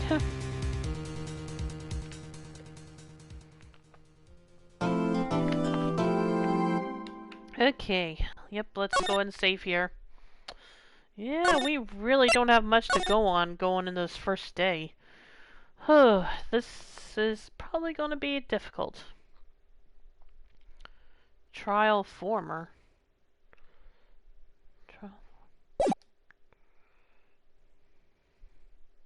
Good thing she has her... Oh. February 23rd, 9:34 a.m. District Court, Defendant Lobby Number 2. How did the investigation go yesterday, Mr. Wright? Frankly, there are still a lot of gray areas. Or rather, the whole thing is one big gray area. Don't worry about me, no matter what the outcome. I'm ready to accept my fate. I believe in you, sis! Mr. Wright, let me offer you a word of advice. Yes? A defense attorney should never believe their client. The defendant is called to trial because they are suspected of wrongdoing. Never forget that. Miss Sky, you remind me a lot of Mia, but there is one decisive difference between you and her. And that is, you're not a defense attorney. I believe it's almost time for the trial. Good luck, Mr. Wright. My first trial without a Fae helping me. No one's going to bail me out this time. I'll be alone in there. So I have to discover the truth all by myself. Let's do it, Mr. Wright! I'll be with you the whole way! February 23rd, 10 o'clock a.m. District Court, Courtroom Number 9.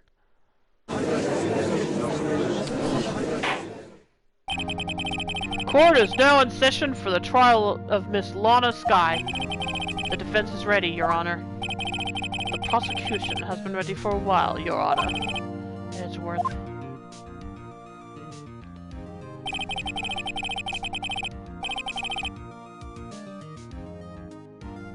It's been 2 months, but I haven't been in a courtroom since this trial. I hope that personal feelings will not be a part of the proceedings today, Mr. Wright. I will choose the path I think is right, regardless of what those around me might say. The judgment to be made here is in our hands, not those of anyone else. Very well, Mr. Edgeworth, your opening statement, please. Chief Prosecutor Lana Sky has committed an unpardonable crime. Not only this, but she was rash enough to commit it in the prosecutor's office lot. Wow, he's much more forceful in person. I suddenly feel like confessing to everything. However, she will now pay for her rashness with her life. There was a witness to her crime. A professional witness. Well then, call your first witness, Mr. Edgeworth. The prosecution calls its first witness, Miss Angel Star, to the stand.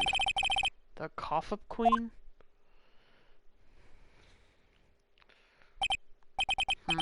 Haven't I seen you somewhere?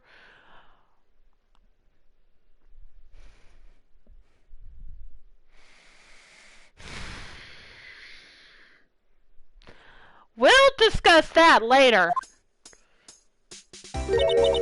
You ordered the caviar lunch, right? Ho-ho! Caviar! I've never eaten caviar before! The judge is really wolfing it down. And for you, I have a fiesta bowl. Thanks. Will the witness state her name and profession? Ah, and you, sir? Did you order the fingerprint lunchbox? It is too early for lunch. Your name and profession, please. Well, Your Honor, how does it taste? So this is why everyone raves about caviar. It's so tasty it hurts! I always thought caviar would taste like pickled tapioca. Blech! Okay, that doesn't sound good. Moving on! What the heck does pickled tapioca taste like? Yeah, I'd rather not find out, Phoenix. Name! Profession! Now! Thank you, Edgeworth. I'm actually glad to see you come to the chase for once. Me? The name is Angel Star. Don't go forgetting it. I find myself running Lunchland these days. Is that what you wanted me to say, Mr. Edgeworth? Very well, witness. Please describe the incident to us. The prosecution will wait. I'm not finished eating. Really? Hurry it up! I think so. Very well, Mr. Edgeworth. As you know, we usually call on the police to provide a description of the crime. Your Honor, as Mr. Edgeworth has said to the court, I am a professional. What exactly does that mean? Until 2 years ago, Miss Angel Starr was a special investigator with the police. She was a first-rate homicide detective. Well, what? Miss Starr was a detective? Oh! Ha! I know who you are! Cough up? Cough up, Queen Angel Star, Your Honor. Long time no see. Very well. You may continue with the description, Miss Starr. Oh, I do not have a good feeling about this. Just who is this lady? It might have been the court's attention over here. The parking lot at the prosecutor's office is divided into 2 blocks. A block is for the prosecutor's office personnel. B block is for visitors and clients. A chain divider separates the 2 blocks. I suppose that's to keep visitors from taking up prosecutor spaces, yes? The crime took place by a car in the back of A block, in the car's trunk. The killer stabbed the victim with this knife and went to drive the body out. Unfortunately for her, there was a witness and an arrest was made on the spot. And who was this valiant witness? Why, it was me, Your Honor. Parking lot floor plans added to the court record. The parking lot with Edgeworth's car. Witness, did you see the very moment of the crime? Of course, Your Honor. Immediately after that, I apprehended the chief prosecutor. It seems rather cut and dry, doesn't it? Well, Mr. Wright? I can't agree on principle, Your Honor. It seems that some poor losers are unwilling to accept the truth, Your Honor. Shall I proceed to crush what little hope they have remaining? If you can, then give them your worst, Miss Starr. Wait, are they talking about me? Witness's account. Somehow, I always knew a day like this would come. I was on my way to deliver a lunchbox to my boyfriend, when I sensed something. Perhaps it was my finely honed detective's intuition at work.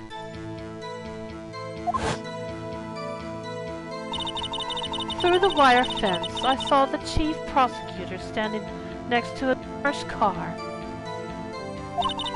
The chief prosecutor was holding a knife in her right hand. Then she thrust the pointy tip of the knife into Detective Goodman's chest. Why is she wearing a jelly-filled donut hat? Because that's what she does for a living now. As you just saw, she gives out bento boxes, basically, which sometimes do have onigiri inside them. Bringing a lunchbox to your boyfriend? How touching. Humph. As you can see, there is no room for doubt. The key point of your testimony seems to be nothing other than the point of the knife which you saw being stabbed into Detective Goodman. So, how does it feel to be so utterly crushed? I am still thinking about that. It's merely a flesh wound, Mr. Wright. Very well, Mr. Wright. You may cross-examine the witness. What did she say? No.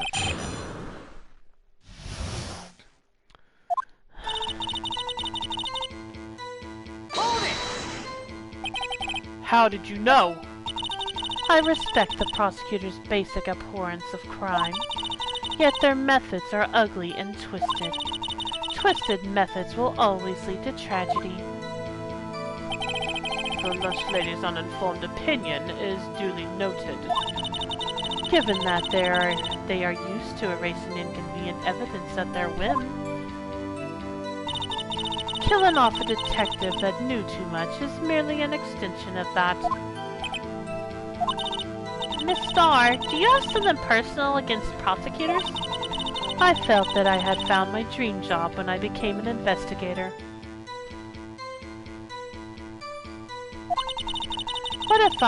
If I hadn't been laid off by those prosecutors over there, I'd still be one. Welcome to the stream, Co-Gamer. Maybe food fashion exists as a niche market? Yeah!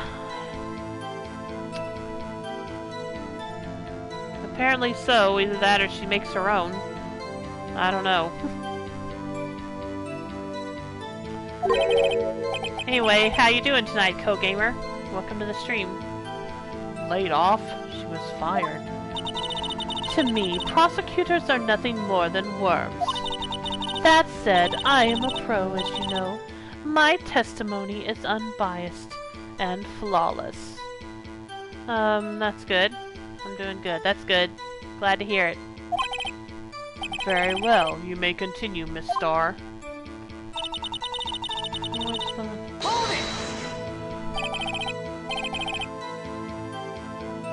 This boyfriend, he's the detective? Not that boyfriend. The security guard. That boyfriend? You have several? Yes. This boyfriend, that boyfriend, and the other boyfriend. Care to join? The yet another boyfriend position is still open for applicants. I'll stick with the lunches, thanks. Does anyone get the feeling he was tempted, though?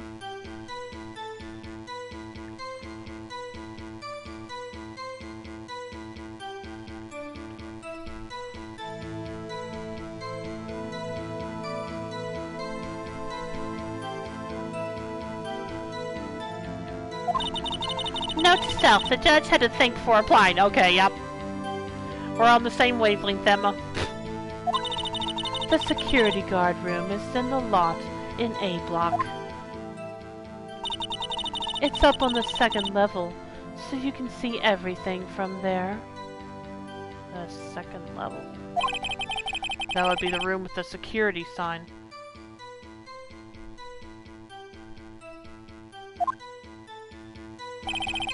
Incidentally, did you bring your lunchboxes by car? Since I'm a visitor now, I parked in block B block. So, she was in B block when she witnessed the crime. When I sensed something, perhaps it was my finely honed detective's intuition at work. You sensed something? So you're saying you had a premonition of the murder? It felt like, how would you say... Oh yes. It was like the feeling you get when you view a pumpkin chock full of seeds. I have no idea what that means, me neither. Speaking of a detective's intuition, wasn't the victim, Mr. Bruce Goodman, also a detective? Yes, well, he was like a young cheese. Young cheese? A pale white cheese, not yet tangy with experience on the streets. A greenhorn. Then I must be hard, yellowed, and sharp as a tack. Yeah, with the odor of an old cheese to match. In any case, There in the lot, I felt something stirring in the back of my mind.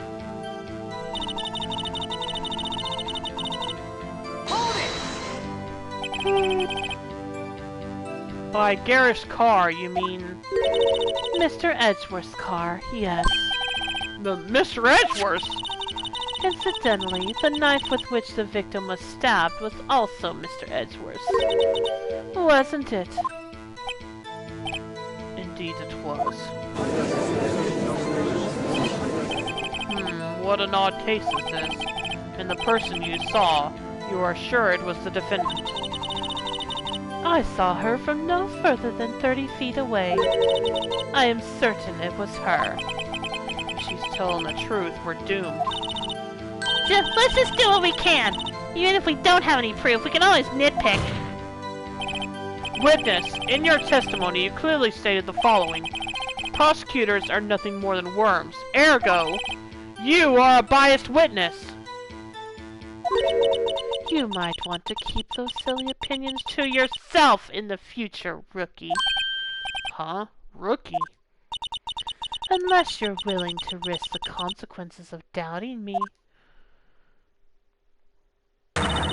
I'll fry you like a fritter, crispy on the outside, chewy on the inside. That was inspiring. Really? I believe I've heard that tagline elsewhere. You could cry plagiarism. I may be relegated to the lowly post of lunch lady, but my instincts are honed. A photograph? You took this? The moment I witnessed the crime, my reflexes took over, and snap, I took a picture.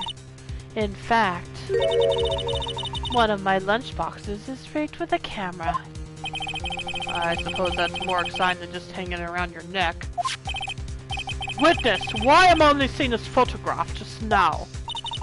You think I'd show it to you, a prosecutor? Think again. My boyfriend works in the photography division of criminal affairs. Well, this is most certainly the defendant. The moment of the crime was as photographed by Angel Star. Uh-oh, this is unmistakably Lana Sky. So, what was the defendant doing at the time?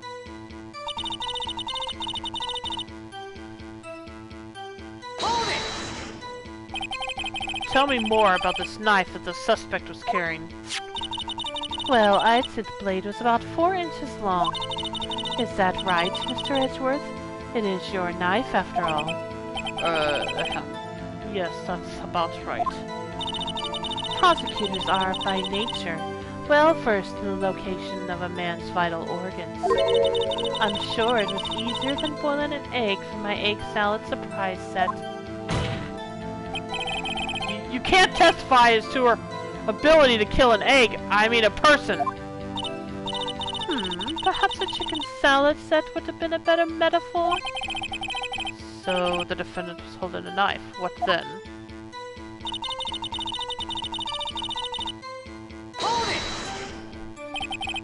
Tell the court why you didn't try to stop this crime. You did see her raise the knife to strike, no? The defense has a point. Unfortunately, by the time I realized what was going on, it was already too late. Too late? Yes. The next moment, the chief prosecutor brought down the murder weapon. I see. It's only a flesh wound, Mr. Wright. We can make it. You said that before. Anything else? Scientifically speaking, Miss Starr's testimony is flawless. Sounds pretty fatal to me. Well, what do we do? Is this it? Is my sister guilty? Let's just keep our heads cool and press the witness a bit, shall we? For some reason, her panicking next to me makes me calmer. Don't smile like that! Oh, that was all of it, huh? Okay, let me bring up the court record. Somehow I always knew this a day like this would come. I was on the way to deliver a lunchbox to my boyfriend, and I sensed something perhaps through the wire fence. I saw that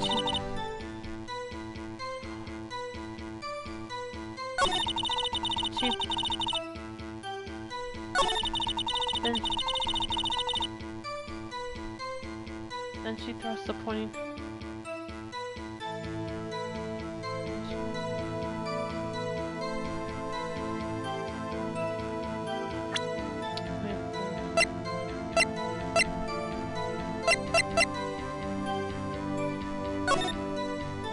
Name of deceased, Bruce Goodman, 36, male. Date and time of birth, time of death. What the heck? Date and time of death, February 21st between 4 p.m. and 5:30 p.m. Cause of death, loss of blood from chest wound. Assessment, wound caused by a 4.5-inch knife. A single stab wound was found.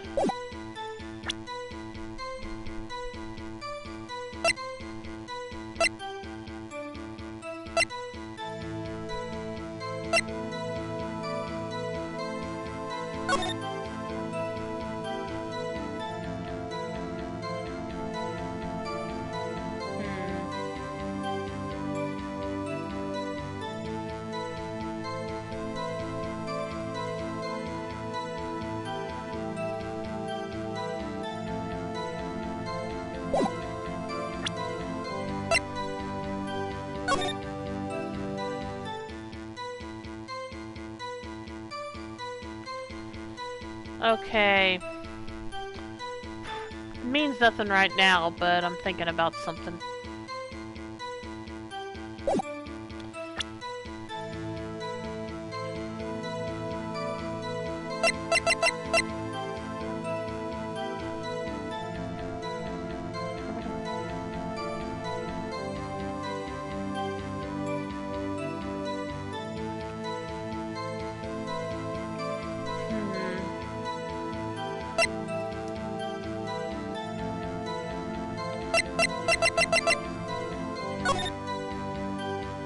Okay.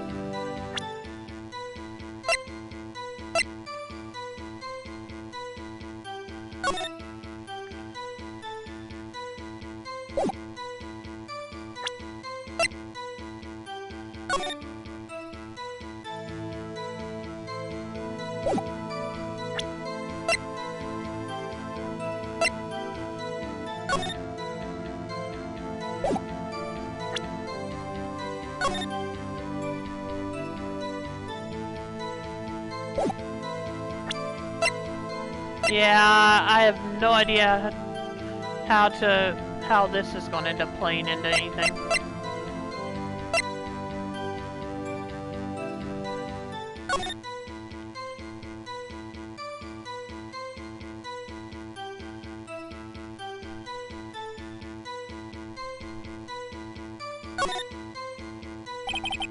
Name and ID number written here. Okay, I already saw that.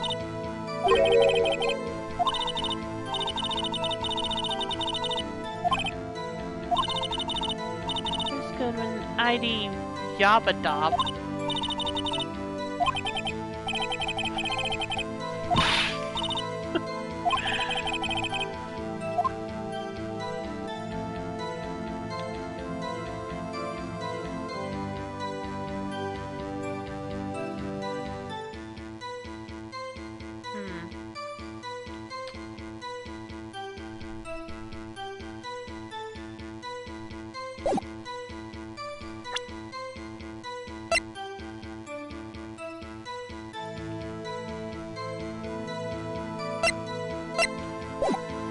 Okay, let's see. The chief prosecutor is holding a knife in her right hand.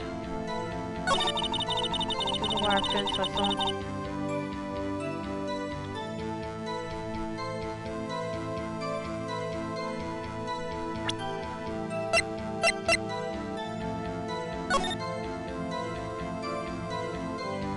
Okay, yeah. That was definitely possible.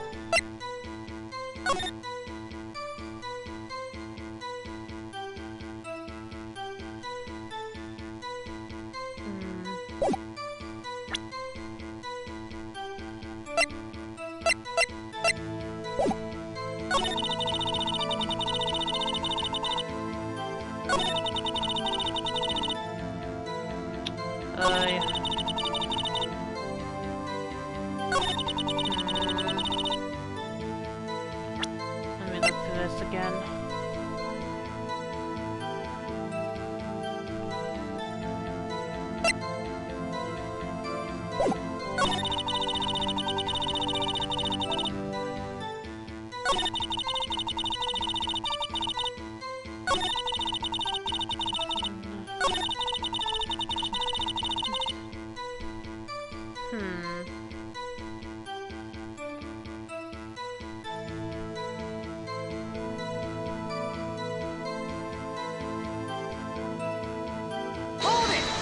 me press this again. Hit the cord while you try to stop this.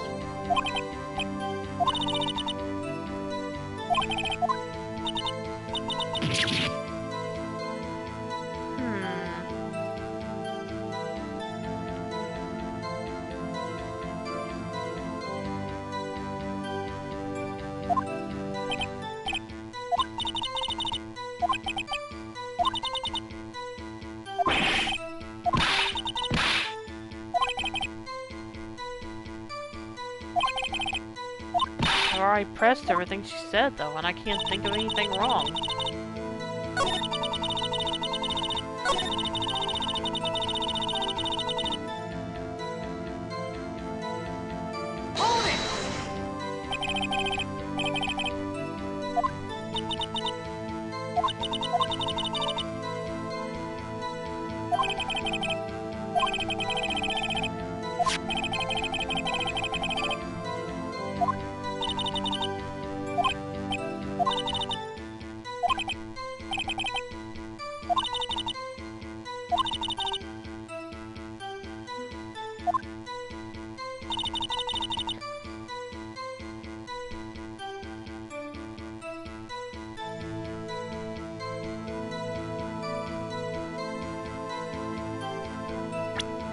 Don't know what to do here.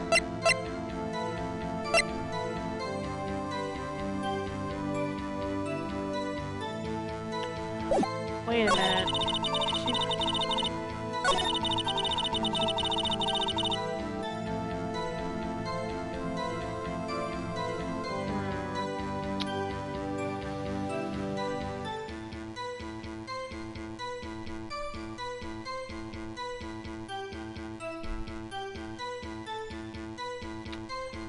This is a bit of a stretch, I realize, but I feel like there isn't enough blood on the knife to have gone that deep.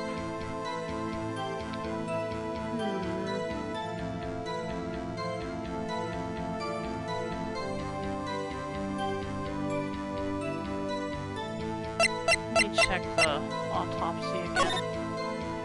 Loss of blood from chest wound.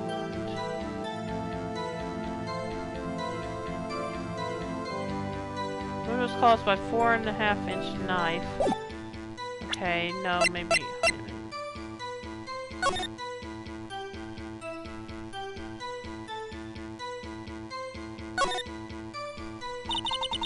This must be the victim's blood, right? Either that or Edgeworth cut himself peeling an apple. What's Edgeworth doing with a knife like... What's Edgeworth doing with a knife like this anyway? Hey, maybe he spends his weekends roughing it in the wild. Edgeworth in the wild? I think my fruit peeling theory is more likely. Are you kidding? I always pictured him as an outdoorsman. Now there's a scary thought.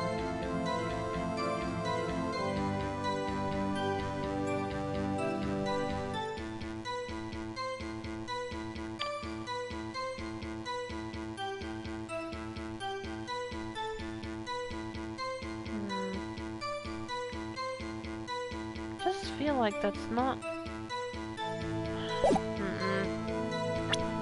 She thrust the pointy tip of the knife into the...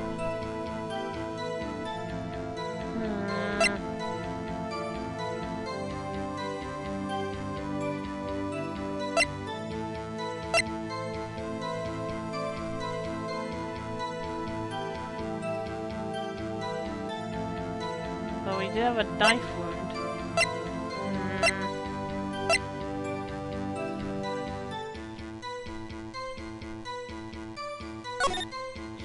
She's not holding a knife in the scene, but she does have blood on her. Well, I don't understand what to do here.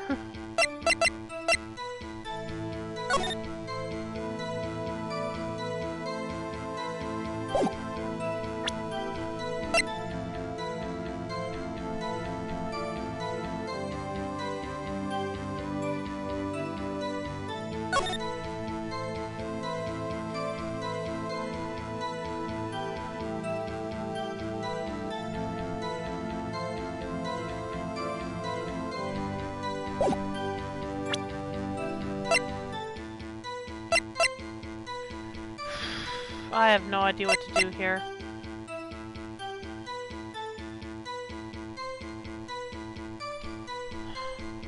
There's two things I can think of. One being, is she sure it was him, but that would be stupid. And the other is, it says traces of victim's blood.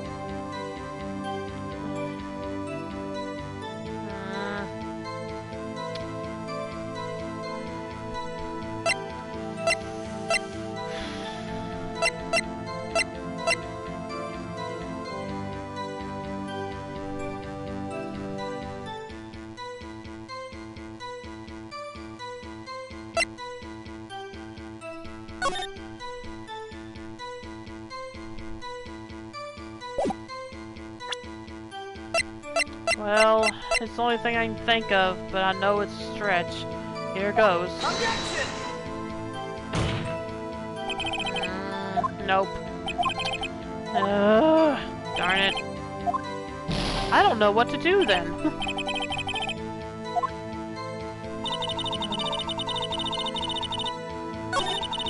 Chief right hand.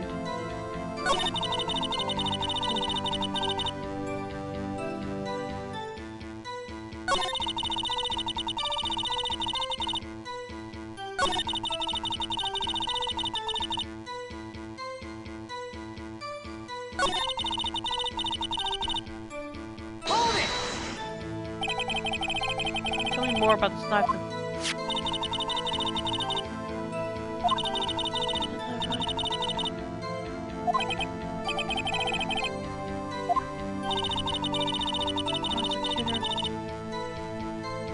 Prosecutors are by nature well.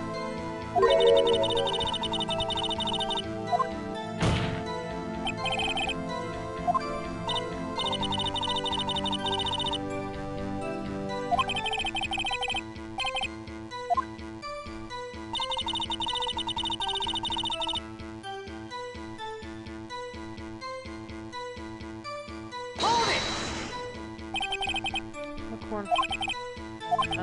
Dang it.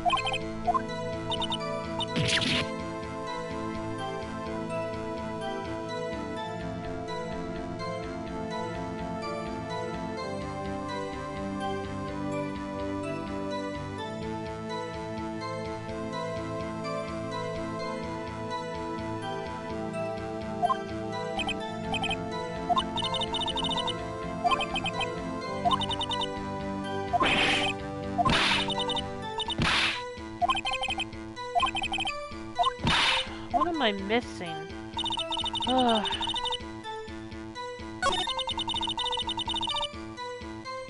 A security guard. Hold it!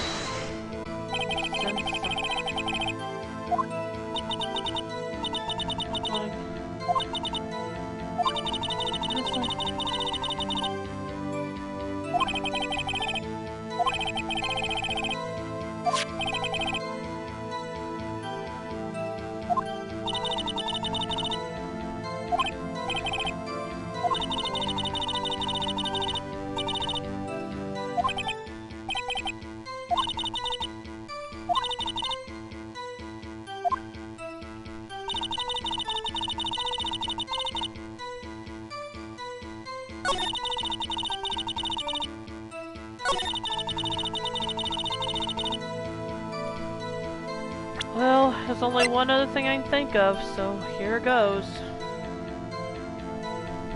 Objection! Nope.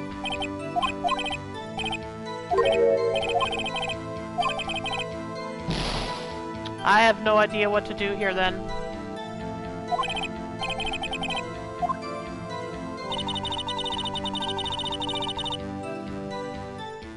I'm stuck here. I have no idea what it could be. And I can't keep making random guesses.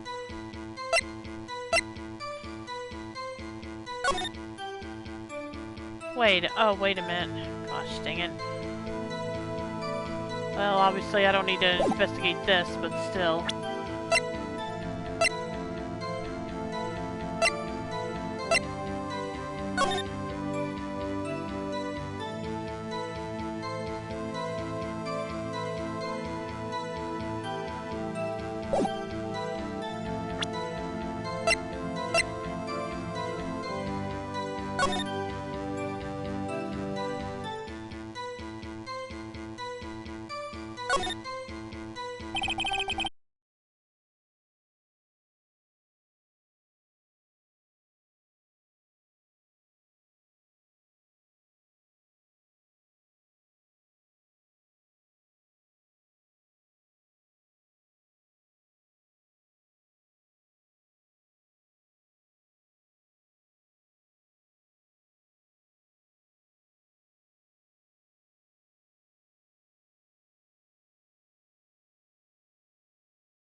Yeah, sorry about that. I lost my internet connection for a bit.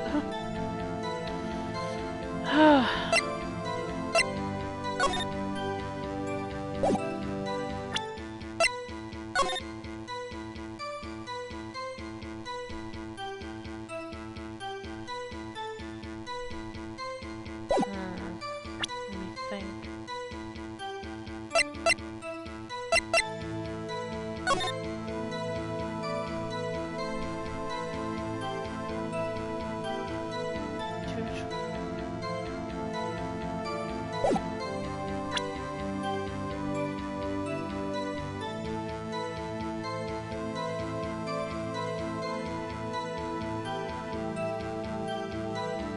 Objection! Yeah. Okay, I didn't think that would matter right now, but... like I said, I don't know what the heck to do.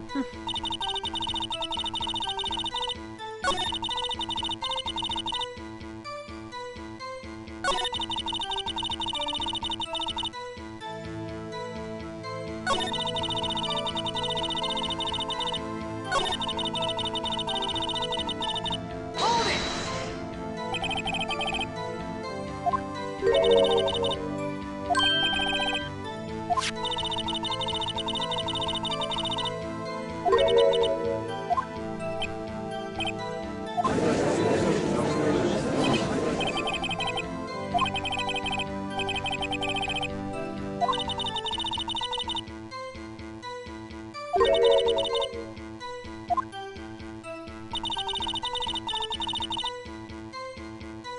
Hold it!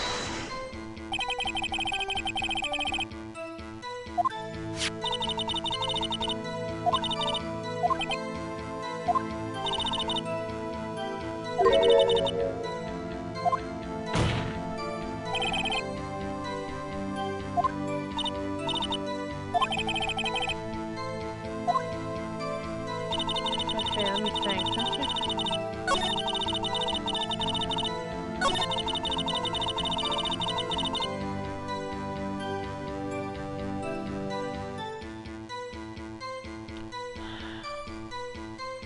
Okay, if anyone wants to give me a hint as to what to do here, because I really have no idea what I'm supposed to do here, and I really only have 2 chances left, so...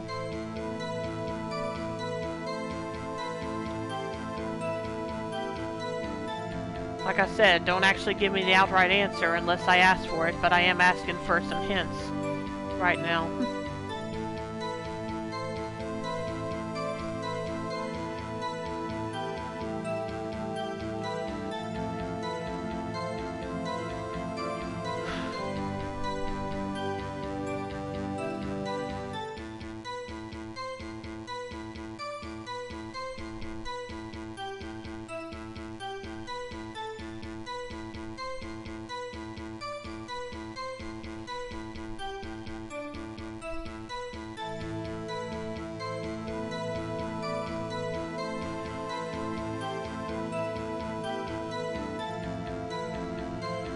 Just a moment.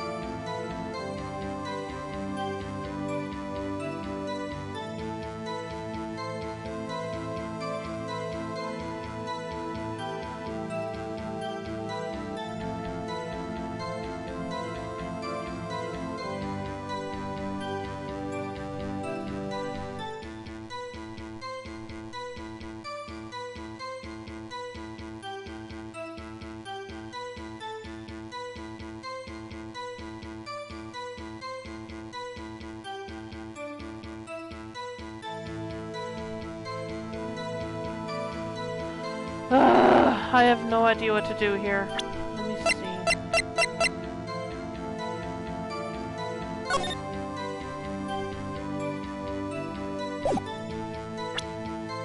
What is that?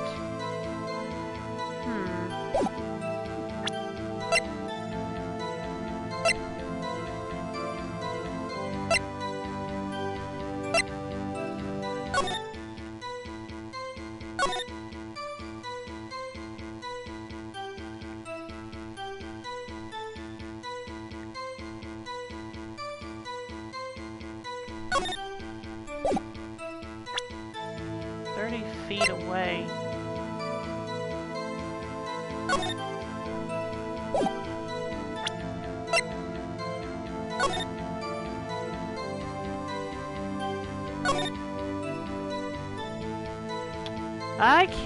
I know it's kind of hard to judge distance by this thing, but I have trouble believing this was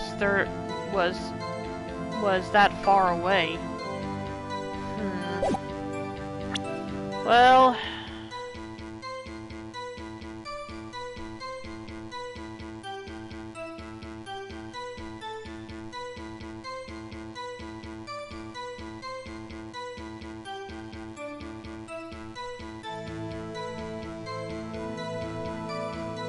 Objection! nope, that was not it either.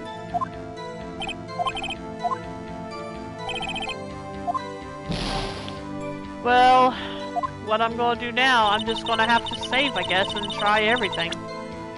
Because I honestly don't know what to do here. And I bet once I find the answer, I'm gonna feel stupid, but I really can't think what to do here.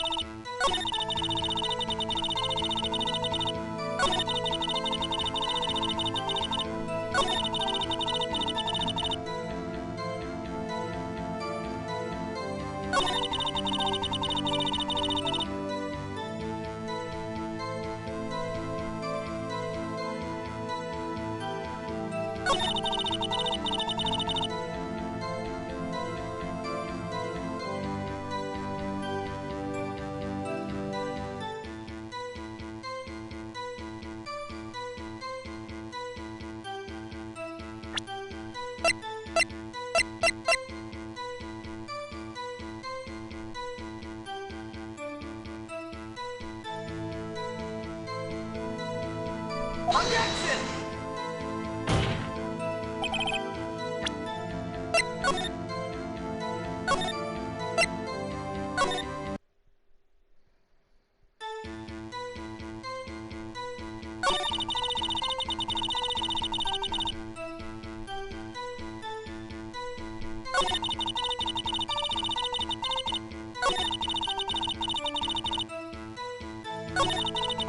I feel like it has to be on this. I feel like it must be at least on this statement.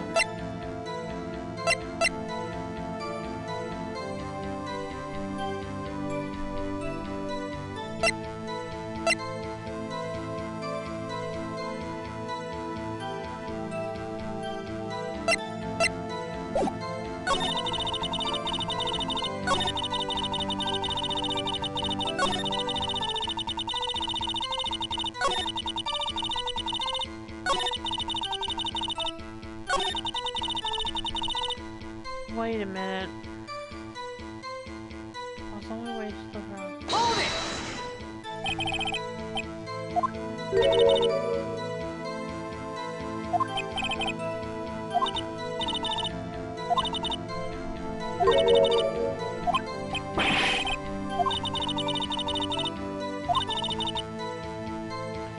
Security guard room.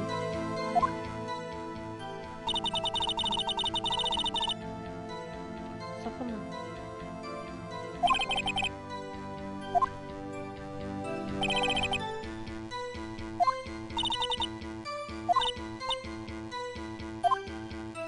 Was she now?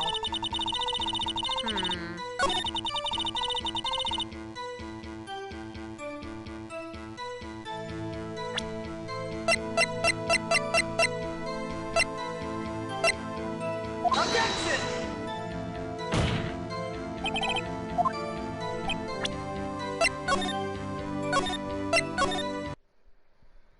Yeah, I'm sorry I'm doing this bad at this, but I have absolutely no idea what I'm supposed to do in here.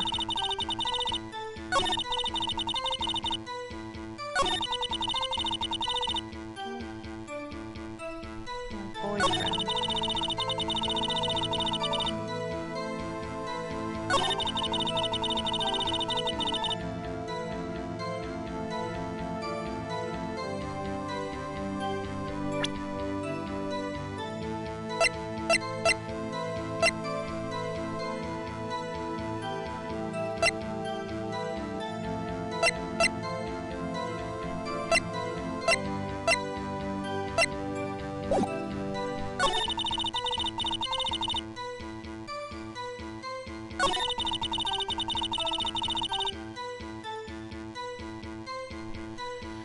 Again, if anyone has any hints on what I'm supposed to do here, I really don't know.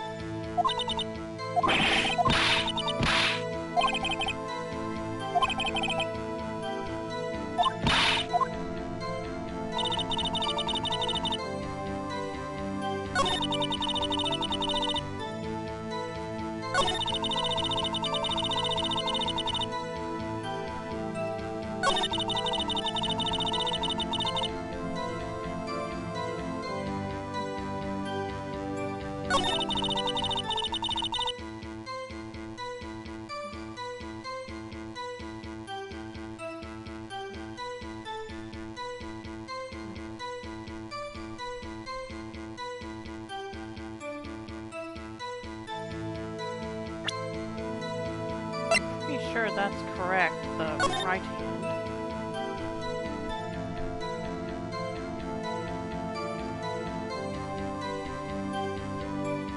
Or at least according to that one thing, but I don't actually have evidence of.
Yeah, but I have doubts about that.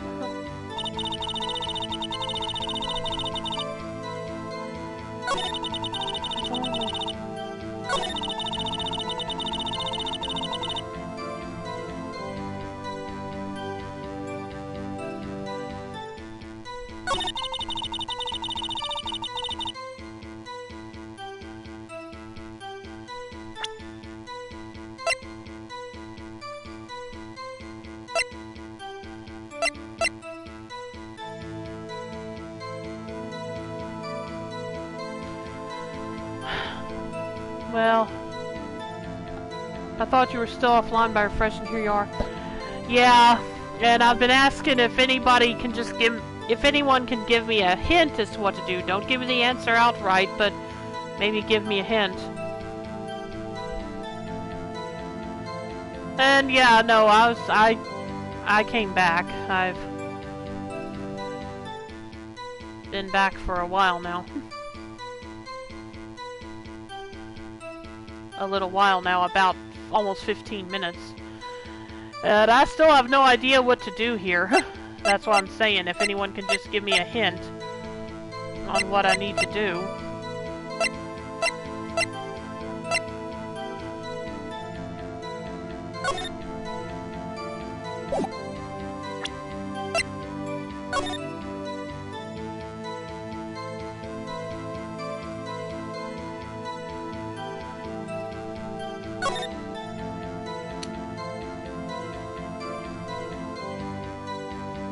I don't have anything right now. Well, I'm kind of on... There's no need to push this again. What's wrong? You look like I do during finals. Never mind, it's nothing.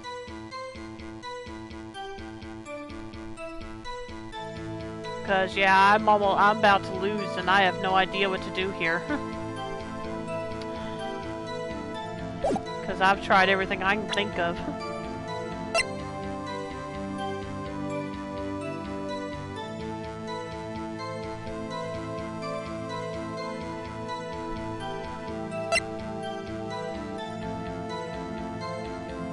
Okay, she had to have been there because of the... I don't know what to do, I don't know what to do, don't know what to do.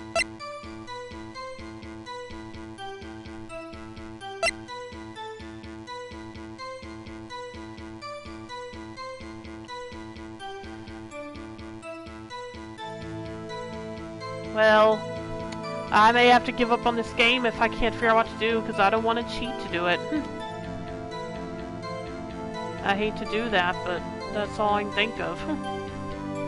I don't know what else to do.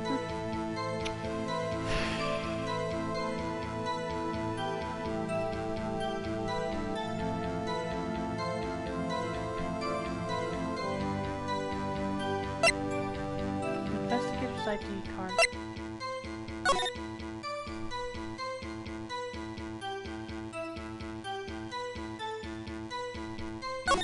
What is this? Hey, check it out! There's a metal plate here! It looks like the names of all the previous recipients are engraved on it. Wow, one guy's listed a bunch of times. Von Karma. I guess he must be a foreigner? Yeah, that's probably it.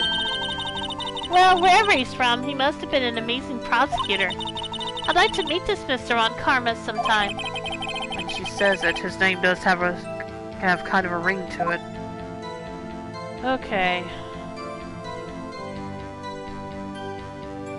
So that was all to look at on this one. Not that I was expecting to find a clue there anyway. But I've tried everything at this point.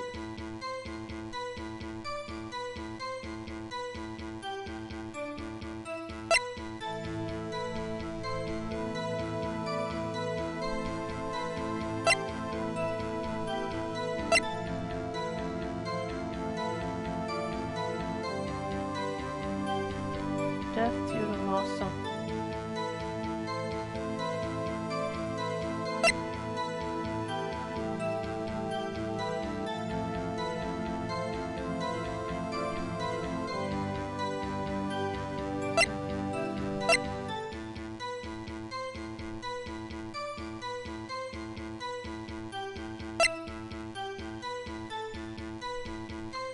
Last call.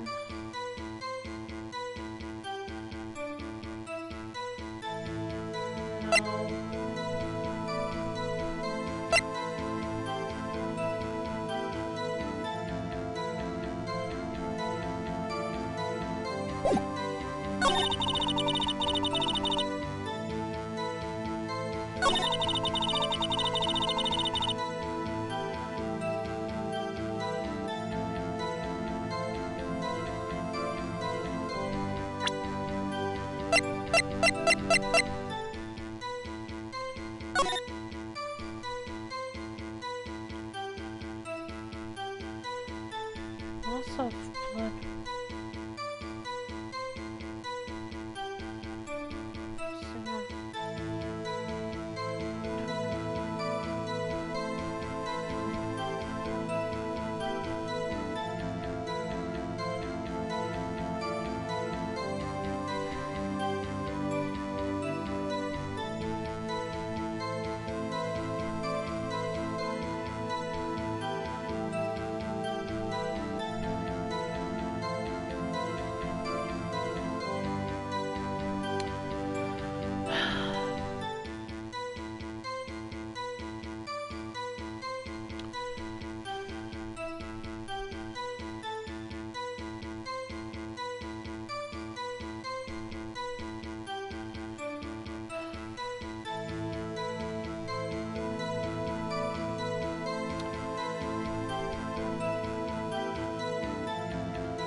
Well, again, if anyone there is hearing this, and if you have one last chance to give me any hints that might help me with this.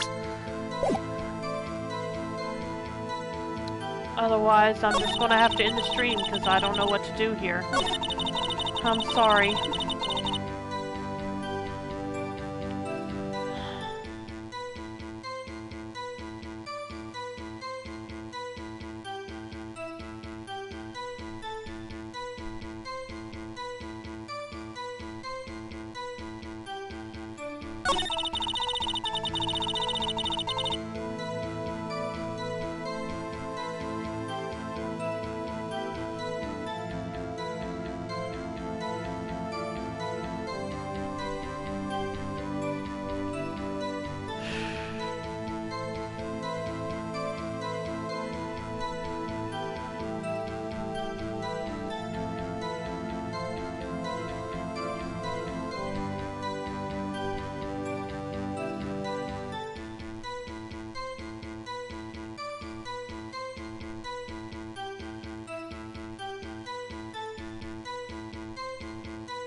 I guess I could look up a guide to help me with just this one part, but I don't want anything given away from me other than that. I'd rather not look up the exact answer. Like I said, I'd like to be able to figure out on my own as best I can.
Well, what do you guys think? Should I...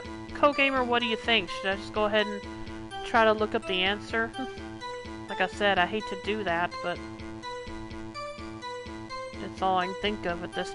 I really don't know what to do, and I'm down to my last chance. And I hate to waste any more time on the stream trying to figure this out.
I guess that's what I'm going to have to do, is look it up.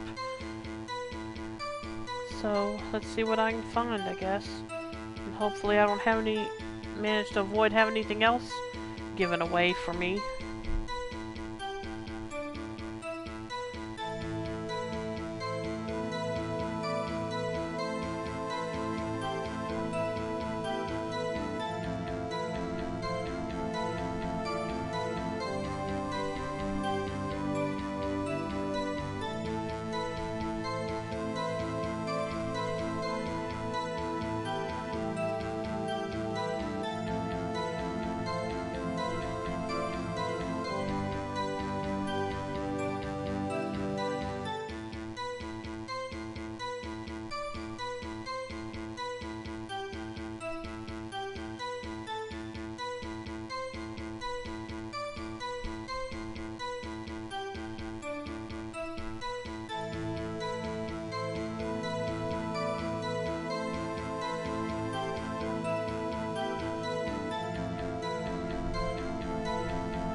Person.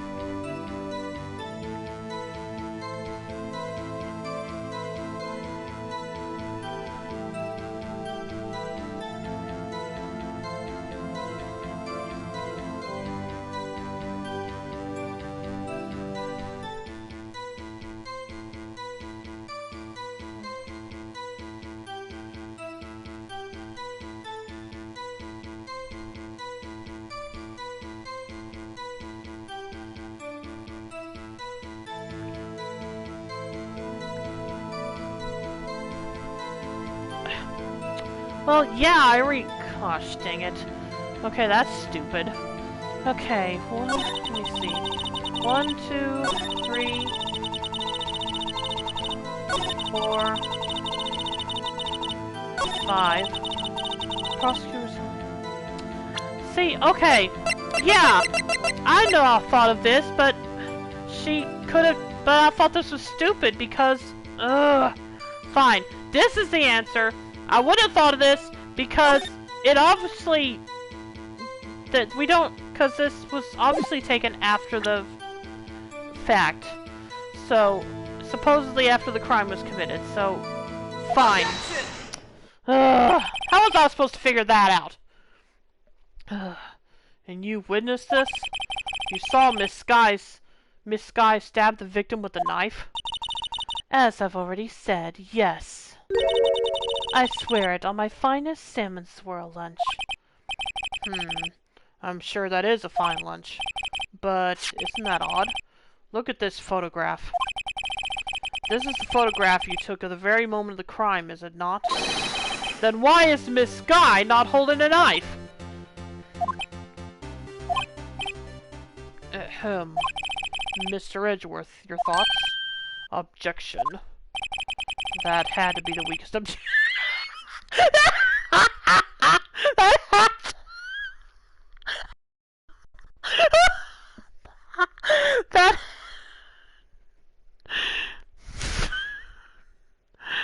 That had to be the weakest objection ever, Edgeworth.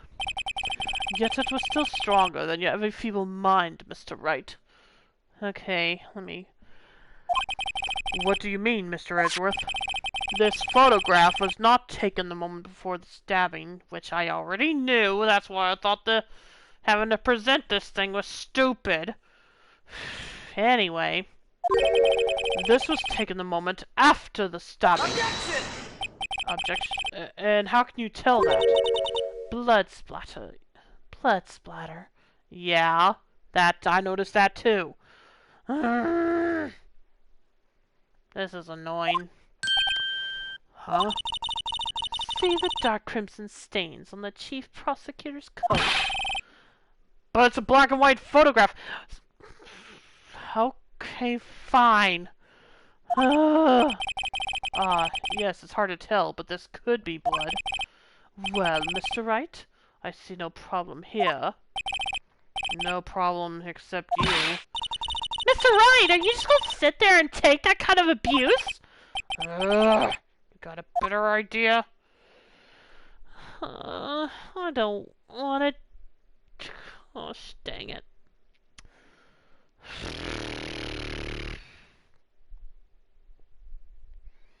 No problem!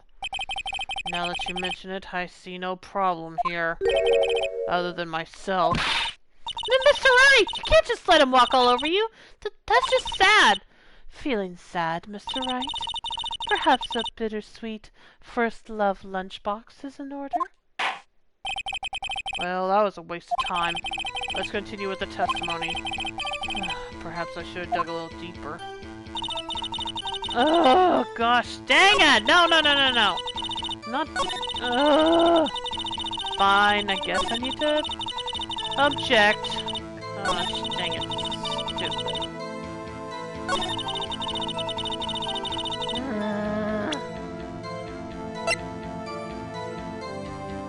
Objection! And you're moving on.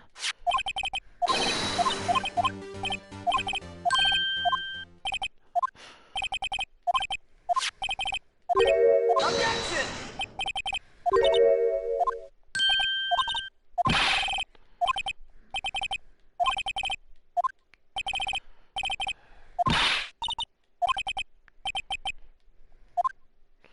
Fine. Wait, that contradicts what the witness said in her testimony. What? Namely, that she took the picture the moment she witnessed the crime. Okay, fine. Well, it seems I was slightly unclear. My apologies.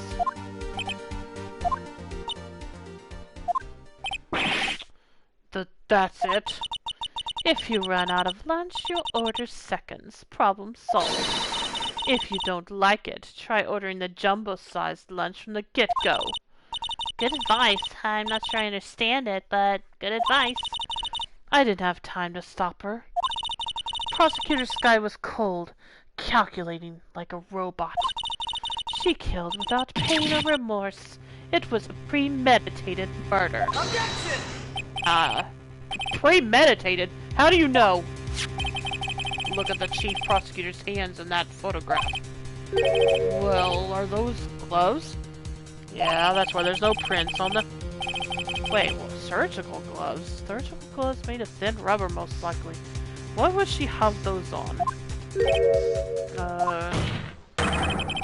If it was not premeditated, she would not be wearing those gloves. Ah! My thought.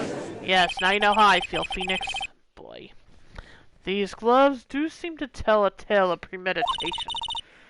Premeditated murder. Serious. Fine. Fine, let's press this. What if she was just in the habit of wearing gloves, like driving gloves? Objection! The gloves were admitted as evidence when the defendant was arrested. They were rubber gloves, the kind used for autopsies. In other words, when the chief prosecutor came to the crime scene, she came to do murder.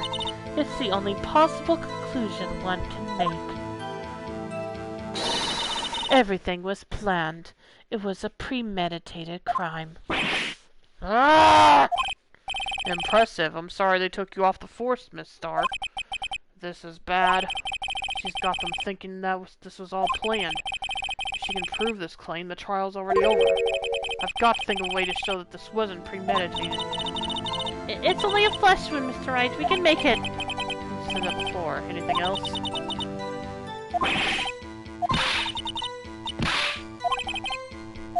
Okay, let me think.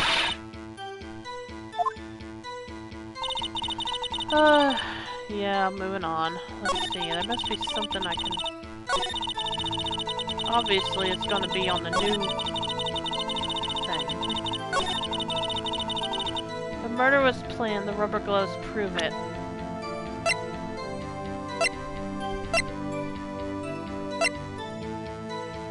Was premeditated.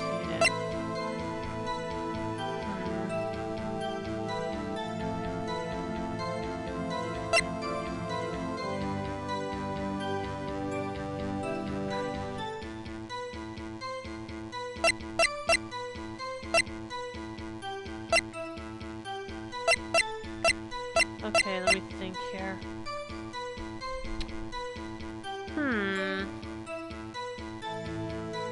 Okay, I'm gonna save. Oh, let me exhale this. I'm gonna save here again. I think I want to try the knife again. Now, because... Because if this was premeditated, she would have had her own weapon. So let's try that. Yeah, there we go. Witness, do you know what this is? Are you trying to test me? I sell lunchboxes for a living, you know. That's a knife. The knife. The knife that was in Mr. Edgeworth's trunk. Indeed, it is my knife. What's with this case? Bloody murder weapon, a red car all belonging to the prosecutor there? Accepted. Defendant is the chief prosecutor position, right? Mommy, you're prosecutor. Oh, what the hell is this? The defense has a request. We ask that the witness provide an accurate testimony. What's that, rookie? In your testimony, you stated that Lana Skye planned this murder. And that's why she was wearing those special gloves. Seems like a natural conclusion to me. The gloves do indicate planning. However, why would she not also prepare the most important thing? The murder weapon. Oh. This knife just happened to be in the trunk of that car. Ladies and gentlemen, if you're going to plan a murder, you don't forget the weapon! Ugh. Whoa, what the hell? Now she went all drama queen on us. Order! Order! Order! Great, now the tide is turned in our favor. Great show, Mr. Wright. My sister's good as free. Not sure about that, but... Right. I believe the next lunch you'll be eating is humble pie. What? I hope you weren't deluding yourself into thinking that the tide has turned. Not over such a trifling detail. But this shoots a hole in the whole premeditated theory. Bah! The prosecution could care less if it was premeditated or not. The only one who seems to care is that lunch lady over there. The defendant, Lana Skye, murdered a detective with a knife. Yeah. That's the only thing the prosecution need prove. Nothing else. Very good, Mr. Prosecutor. I suppose you think you're clever now. But you know as well as I do that she planned on killing him. It was planned. If it wasn't, why would she have been wearing... I believe I'd like to hear your testimony again. Witness, please tell us only what you saw, not what you thought. How dare you? My powers of deduction are not to be underestimated. Really now? Okay, here we go. Angel's deduction. Lana Skye intended to murder Detective Goodman. That's why she called the victim all the way to the prosecutor's office. I'm sure the chief prosecutor had a grudge against the victim.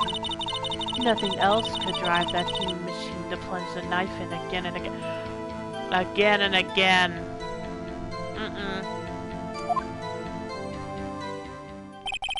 The victim was summoned from the police department to the prosecutor's office. It does sound a lot like premeditation, doesn't it? So, if I ordered a pizza, does that mean I'm planning to kill a delivery boy? Fair point. In any case, the defense may now cross-examine the witness, and I already know what to do this time. Angel's deduction. Lana Skye intended to that's why. I'm sure the chief prosecutor.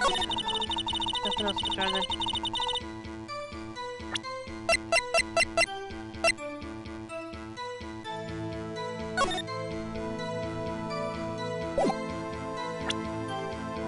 Objection! You say she stabbed him again and again, but you couldn't have witnessed that! Are you testing me? Then I'll test you. With my moss surprise. I'm afraid the moss is growing under our feet as we wait, Miss Starr. What do you mean? I shouldn't have to explain this, but take a look. The autopsy report states the death was due to a loss of blood from one stab wound. Aha! You're right! Good show, Mr. Edgeworth. What a hunk! He's my hero, really! Excuse me, I'm the one that defended. Yeah, what about my objection? No one noticed? Well, witness? You got the crime scene set, right? Oh, thanks. I always believed that no one could ever mistake ketchup for blood. But now I realize that such mistakes are possible.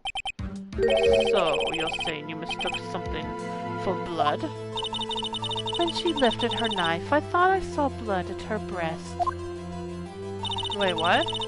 Splattered blood from her victim. That's why I thought she must have stabbed him at least twice. What? Is this chick for real? Then tell us why you saw that you thought was blood. Testify! Her red muffler looked like blood to me. That's how ghastly the whole scene was. What? Okay, whatever. Hang on a minute. Her red muffler? Yes, like a scarf. The chief prosecutor always wears one around her neck. Was she? Wait a minute. What? No, she wouldn't.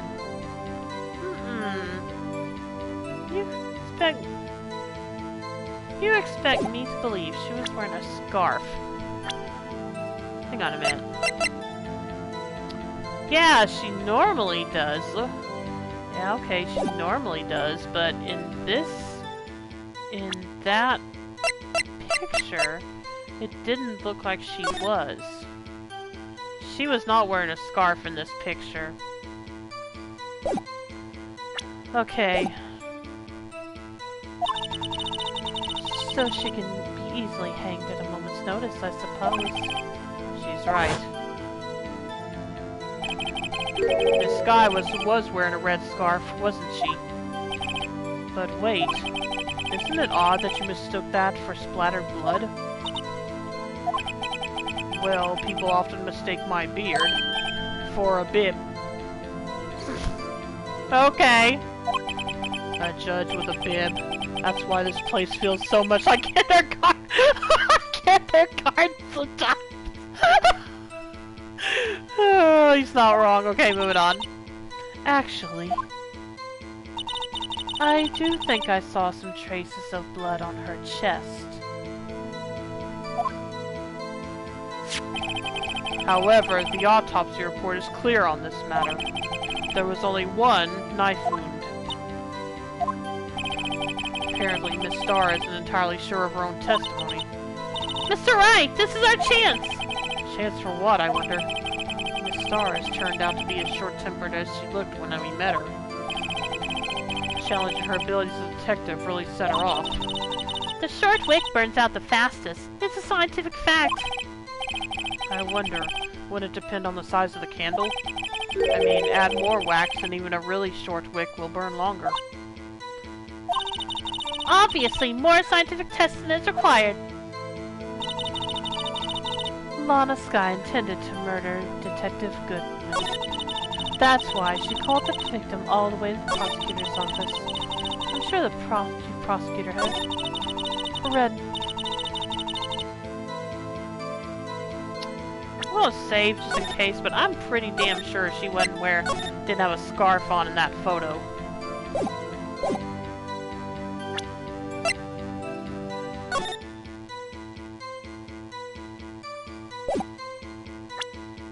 Objection! Yep. Miss Starr, I demand an explanation. The witness is clearly not suited for detective work. What? The suspect was not wearing a scarf or muffler of any kind when she stabbed the victim. And you've proved it yourself with this photograph. Man, Miles is trying to steal my thunder, isn't he? Huh? But that can't be! Only a professional lunch lady could be so utterly clueless. Congratulations. Perhaps you finally found your true calling in life.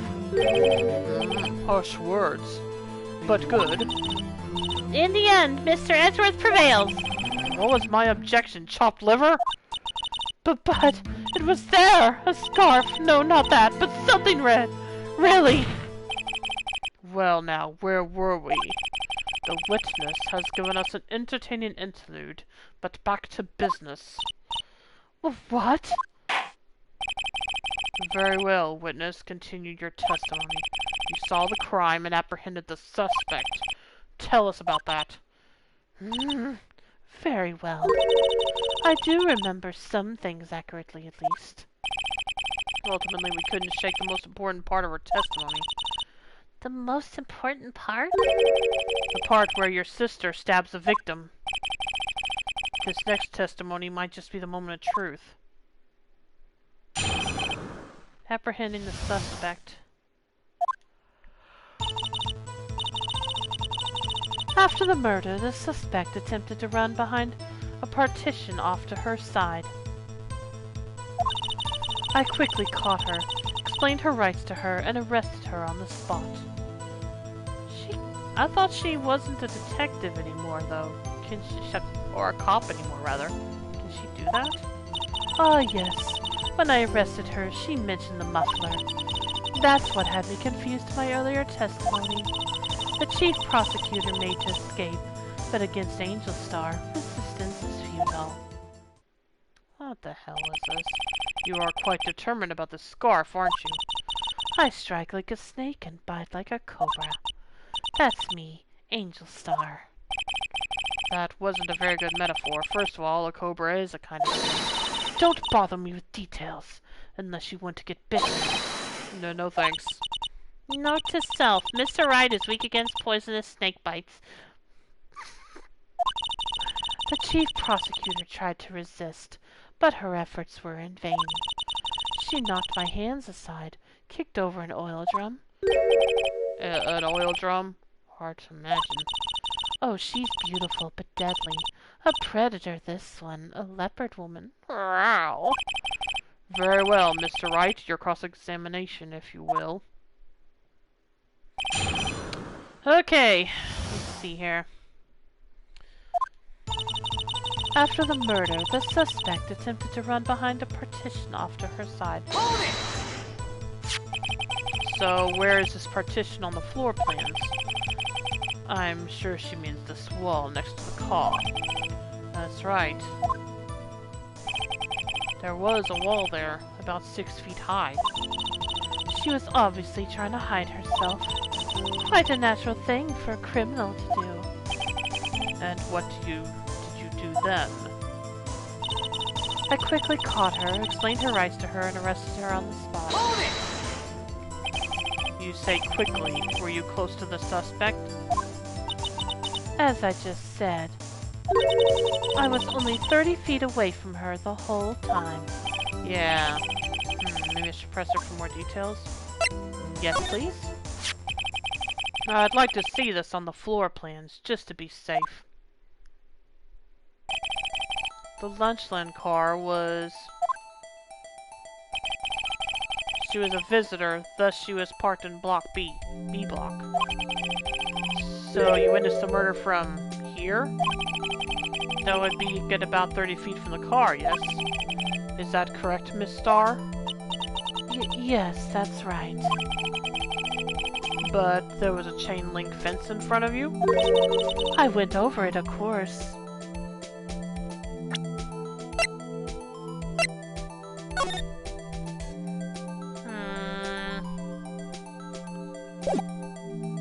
I have doubts about that, but I'll let her continue. Amazing! The cough-up queen, lunch lady athlete indeed. It would have taken her a little time to climb over the fence, so she couldn't have gotten to my sister that fast. Yeah, that fence was about 9 feet high, too.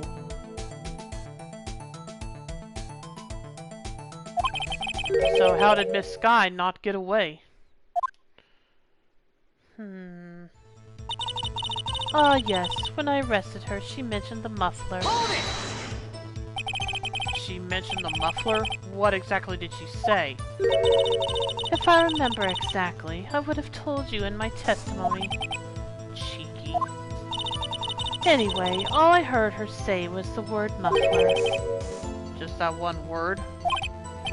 So, what you heard wasn't the suspect talking to you, but to someone else? Yes, the chief prosecutor was talking on her phone. Her phone? She can't mean... By phone, do you mean this cell phone discovered the crime scene? Yes, ultimately. Ultimately? My memory. It's like a salmon heading upstream, you see. No, the court doesn't see, Miss Starr. The chief prosecutor first attempted to use the phone hanging on the wall. On the wall? That's right. Near the car, there was an emergency phone on the wall. Apparently, it was out of order. And so she used her cell phone?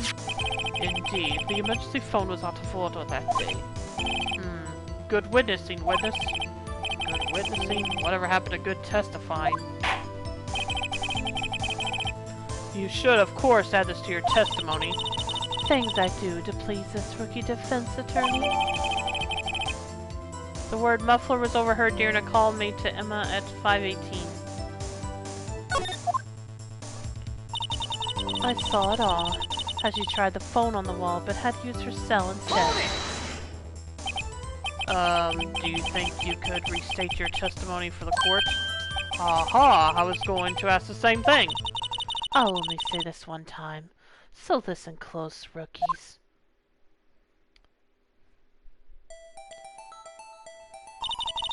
The chief prosecutor stabbed the victim and ran behind the partition. Then she picked up the emergency phone on the wall, but it was out of order.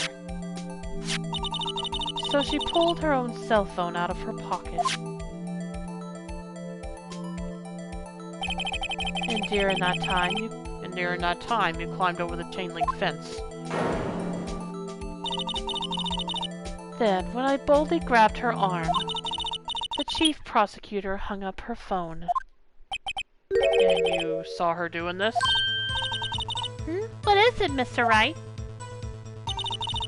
Chief prosecutor made...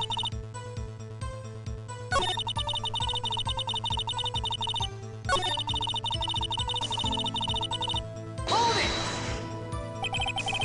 She made to escape? Can you be more specific? She brushed aside my hand and ran.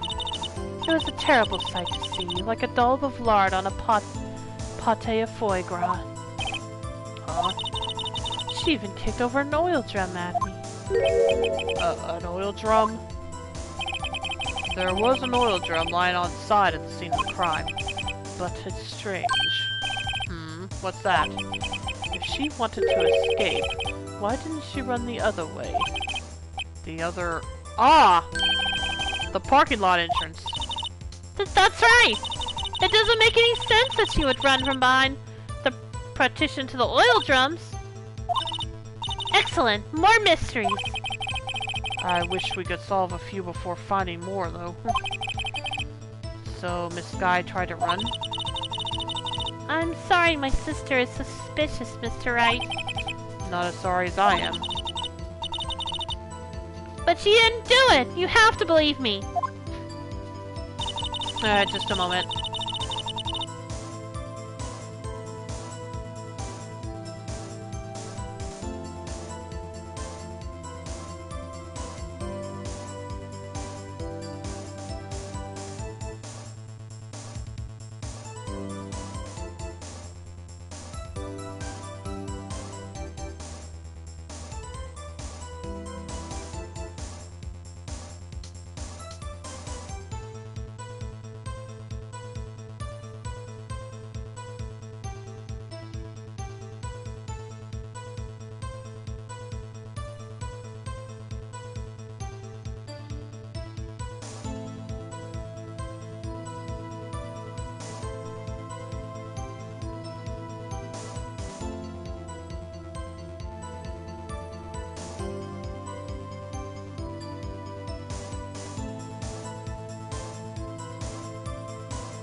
Okay, after the murder,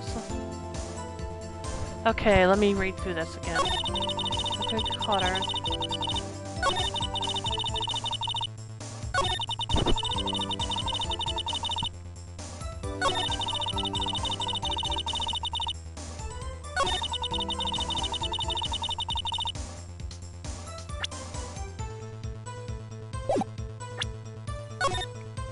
Yeah, I gotta save again.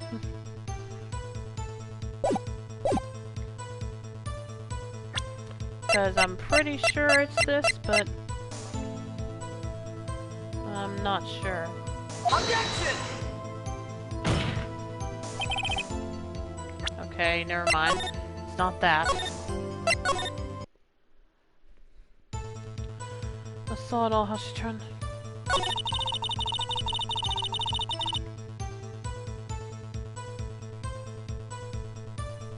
Hold it!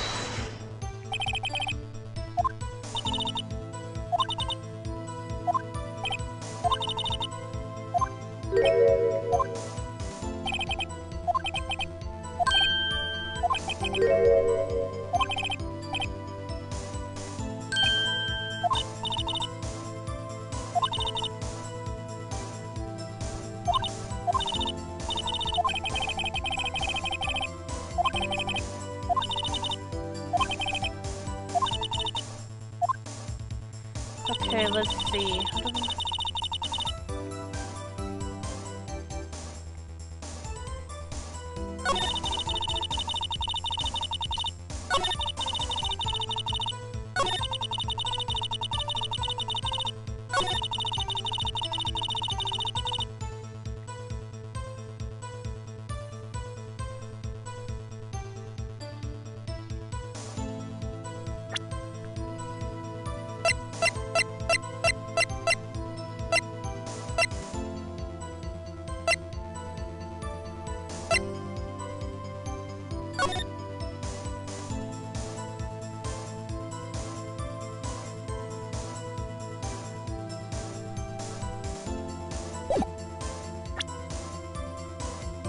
Objection!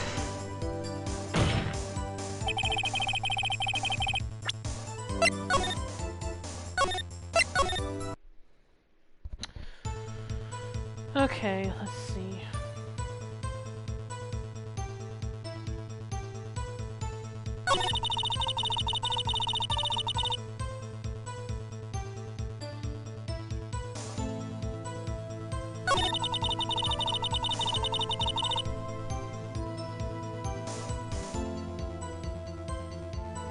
Oh, wait a minute.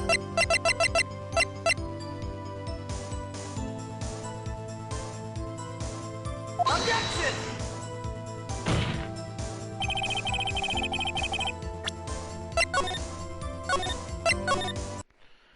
Oh gosh, dang it, am I gonna be stuck again?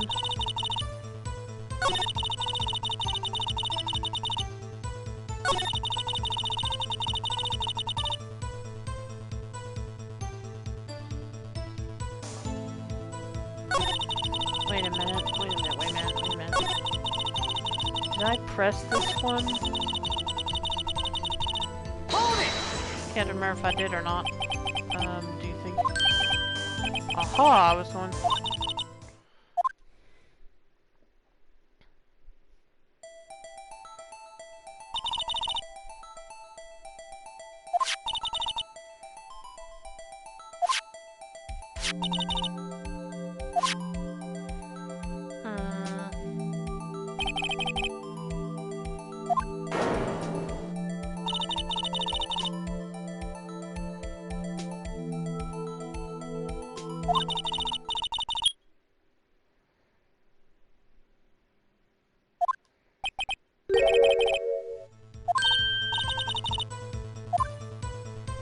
Okay, I think I see now. You saw it all. Yeah, I don't think so. Objection! Miss Star, I have to conclude that you have a personal grudge against Miss Lana Sky. Objection! The witness is a former detective. Her testimony is unmarred by personal bias. Well, who would have thought you would be my knight in shining armor, prosecutor? You who, together with the chief prosecutor, kicked me out 2 years ago. Well, Miss Star, this is a fatal contradiction with your testimony. How do you explain this? I don't know what you're talking about. Mess with me and I'll make you cough it all up. Ahem, let's look at the floor plans. You said you witnessed the crime from this point. However, if that's true, you couldn't possibly have seen Miss Sky making that phone call. Ugh. I believe you see what I'm getting at. That emergency phone was on the back side of this partition.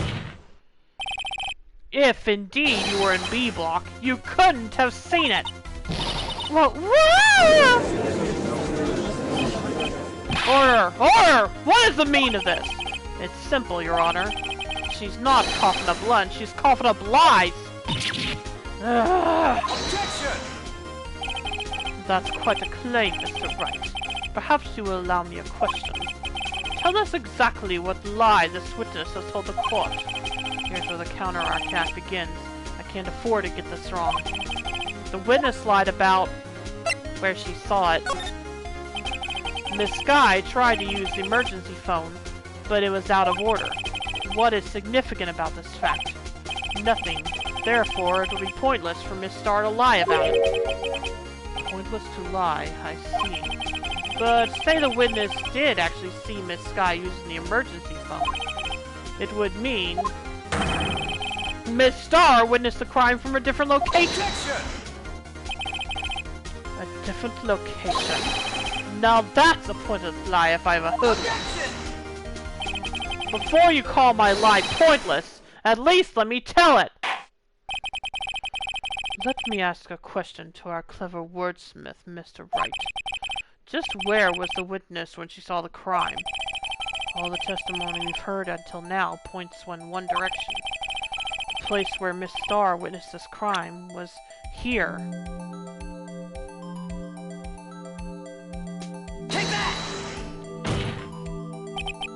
This is the only place where she could have been. The security guard room? Indeed, the security room in the underground parking lot is well positioned. It's built on the second floor, so you can see the entire lot.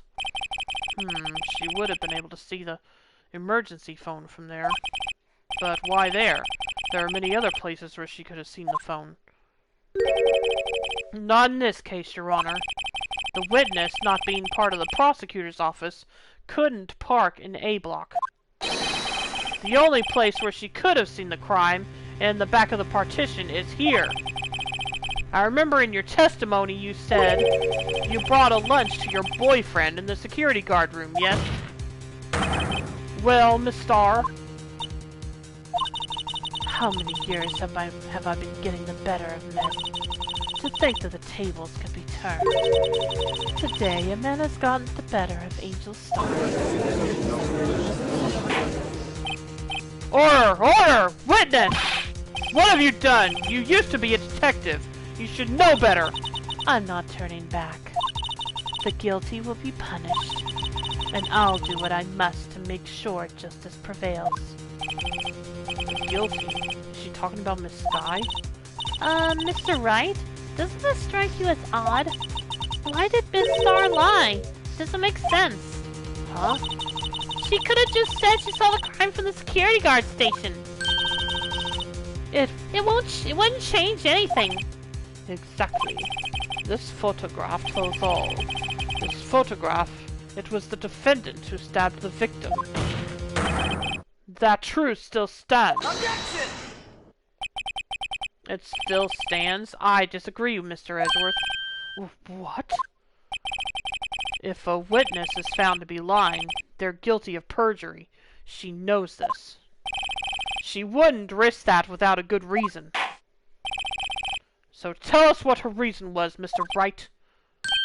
Huh? Me? Who else? Mr. Wright, let's review what we know. Miss Starr witnessed the crime from the security guard station. But she lied and said she saw it from B block. It must make a vital difference. But what? What would change?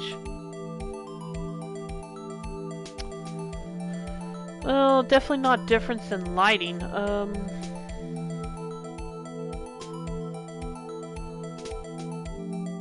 Well, let's save here. I think it's the distance to the crime, though.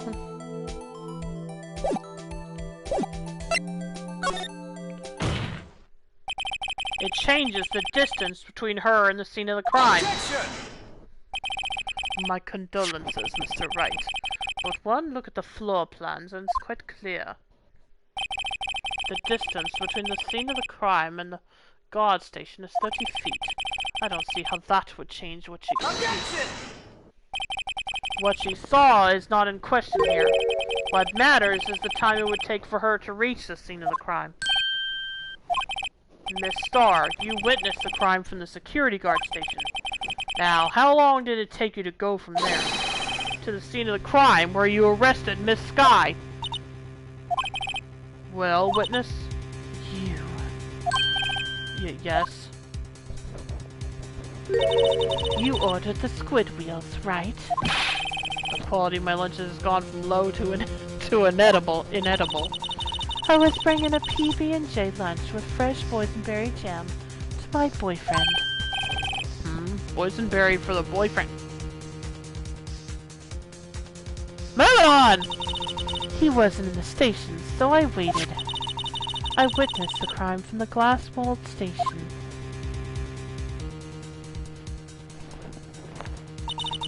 And before I knew what I was doing, I found myself running towards the scene. But the door was locked. I couldn't open it.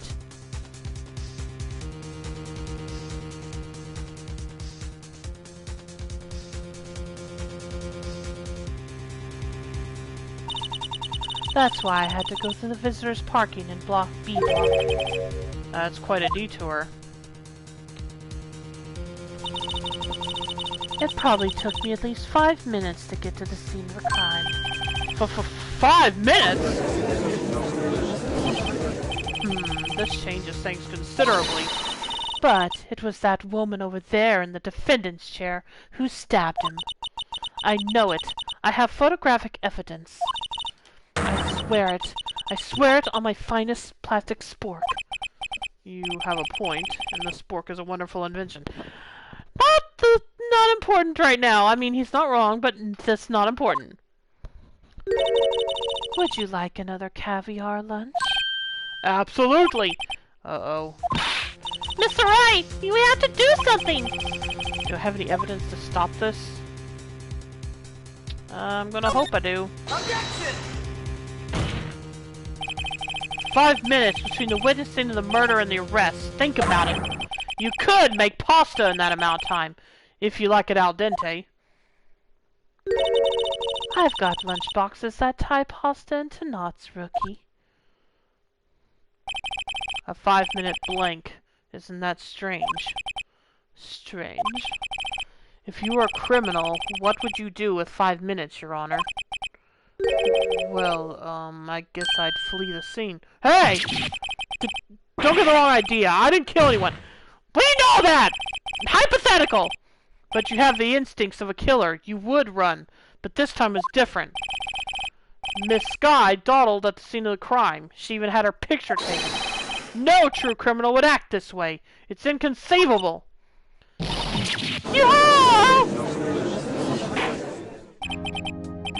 Well then, it seems we've come to the end of this testimony. The witness has a grudge against the defendant and a blank in her testimony. Mr. Edgeworth is the next witness ready to go.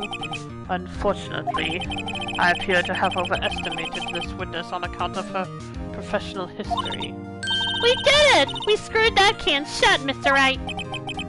That was too close. I'm afraid that the cough-up queen has been dethroned. And with that, court is adjourned.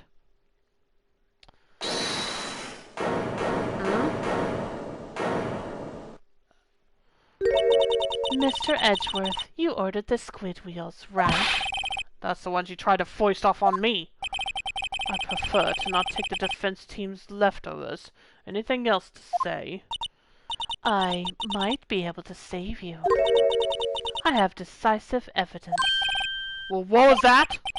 Is this another one of her trick lunchboxes?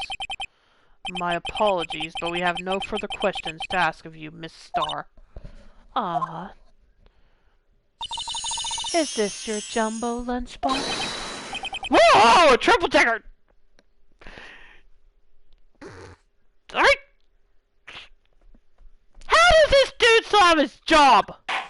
Ugh. Out of deference to the witness's determination, I'll allow one more testimony. Let's hear about this decisive evidence. Like the Lunchland motto says, you won't be disappointed.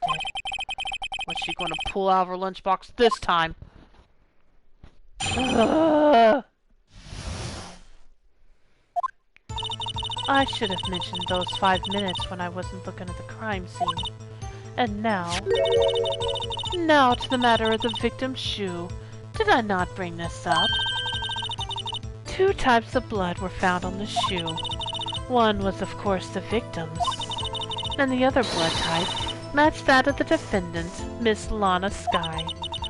This shoe proves it. It's flawless, decisive evidence. Well, what? There was blood found on that shoe? Try Lunchland for all your lunch and decisive evidence needs. Objection! Witness, what's the meaning of this? Why is this the first time I've heard of this evidence? Simple, as I've already said. I don't trust you with evidence, Mr. Edgeworth. That's why I took the liberty of investigating this myself. And you had blood tests performed? Didn't I mention? I have 3 boyfriends in forensics. In any case, Your Honor, I can't accept this as evidence.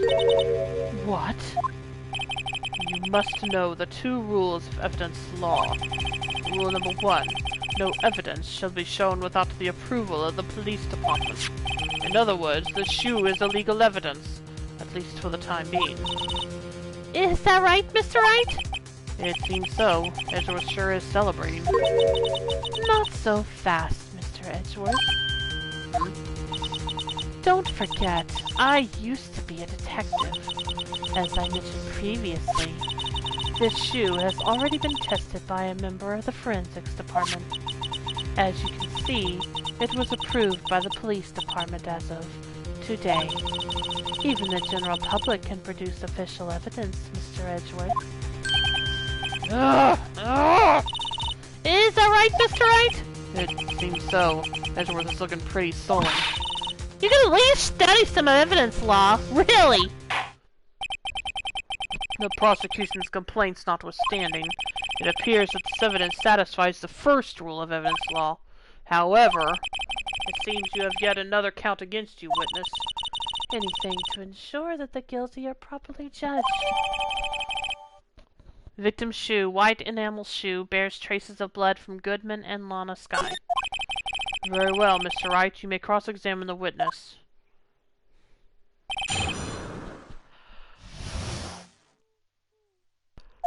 Oh boy. Hold it! Why did you lie about those 5 minutes? I guess you could say I just wanted people to look at the results. The results? How many times do I have to say this? I saw the chief prosecutor stab the victim before my very own eyes. Compared to that, a 5-minute blank means nothing. Then why didn't you just tell the truth? Don't make me laugh. We're dealing with the most untrustworthy of the vile lot known as prosecutors. Falsified evidence, arranged testimonies, erasing and manipulating evidence. When you fight monsters, you need to use every trick in the book. This when the suspect is admitting she did it? But false testimony is the most despicable crime of all, Miss Starr. Let's just get this over with. Now it's the matter. Hold it! And you found this shoe at the scene of the crime? I detained the chief prosecutor and notified the police department. I wanted to make myself useful while I was waiting for the police to arrive. So, like an ill-trained pooch, you snuck off with a shoe. I was afraid someone would erase the chief prosecutor's crime. This shoe was my secret weapon if that should happen. See this fashionable basket I have here? It carries more than lunchboxes, gentlemen. I'm happy for you and your lunchbox bag, really. In any case, you removed valuable evidence from the scene of the crime. Now, tell us what you did next. Hold it!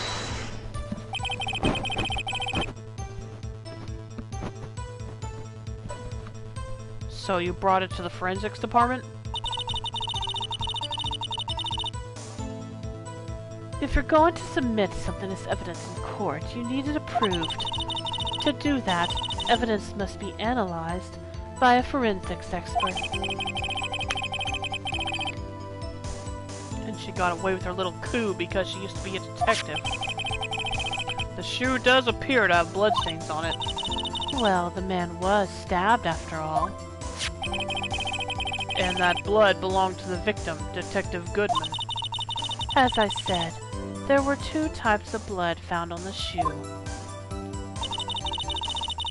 The other blood type matched that of the defendant, Miss Lana Skye. This shoe proves it. It's flawless, decisive evidence. Hold it! You can't say for sure the blood belonged to the defendant with a blood test. You claim to know something about blood tests, rookie? Huh? Well, speak up! Well, blood comes in 4 types. A, B, O, and AB.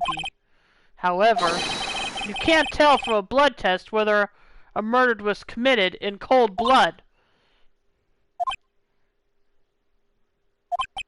Oh, that's just a figure of speech, Mr. Wright. No, I think I know what he's getting at. Actually, we can differentiate between millions of types with all the blood tests out there. Which means that we can more or less narrow any sample of blood down to just one person. Or so I hear. That's pretty specific. If I had a little more time, I would have gotten DNA test results. But they said there's very little doubt it could be anyone's but Miss Lana Sky's. So the suspect's blood was found on the victim's shoe. That ties her directly to the death of Detective Goodman. I was afraid he was going to say that. Hold it! Can't let this evidence go through without a fight. You're ordered the peppered fish guts, right? Some like it hot, Mr. Wright. Some like your client. She's in enough hot water to make a whole vat of soup. Mr. Wright! Do you or don't you have a problem with this shoe? A problem?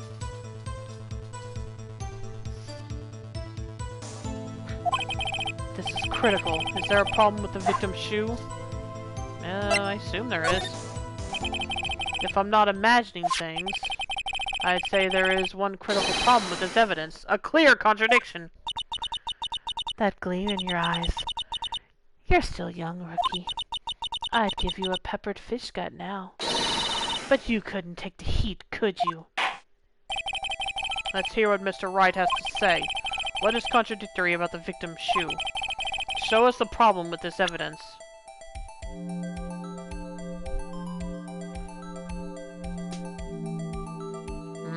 What's this?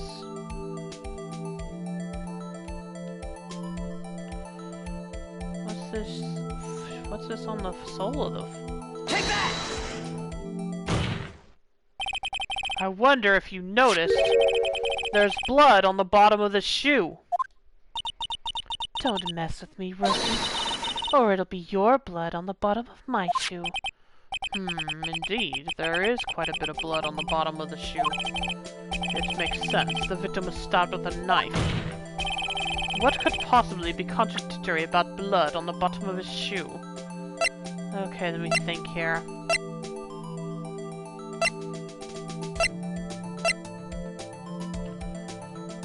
Hey Ike, welcome to the stream. How you doing tonight? Oh boy, let me see here. Let me read the...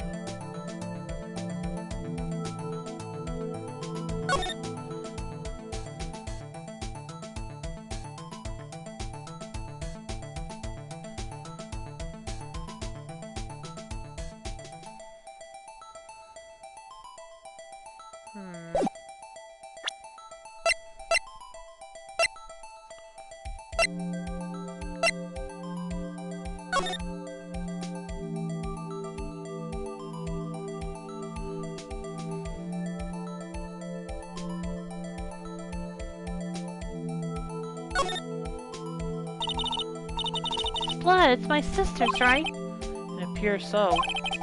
Lana's right hand was bandaged when I saw her in jail. She must have cut herself at the time of the crime. Poor sis. Hi there, tired after community service. Oh, okay. Ah! There's blood here too! On the sole of the shoe, it's gotta be the victim's. He must have stepped in a puddle of his own blood. All this blood. It's horrible. This blood might be an important clue. Well, yeah, I already know that. Boy. Okay, let me think here. What could possibly be contradictory about blood on the bottom of his shoe?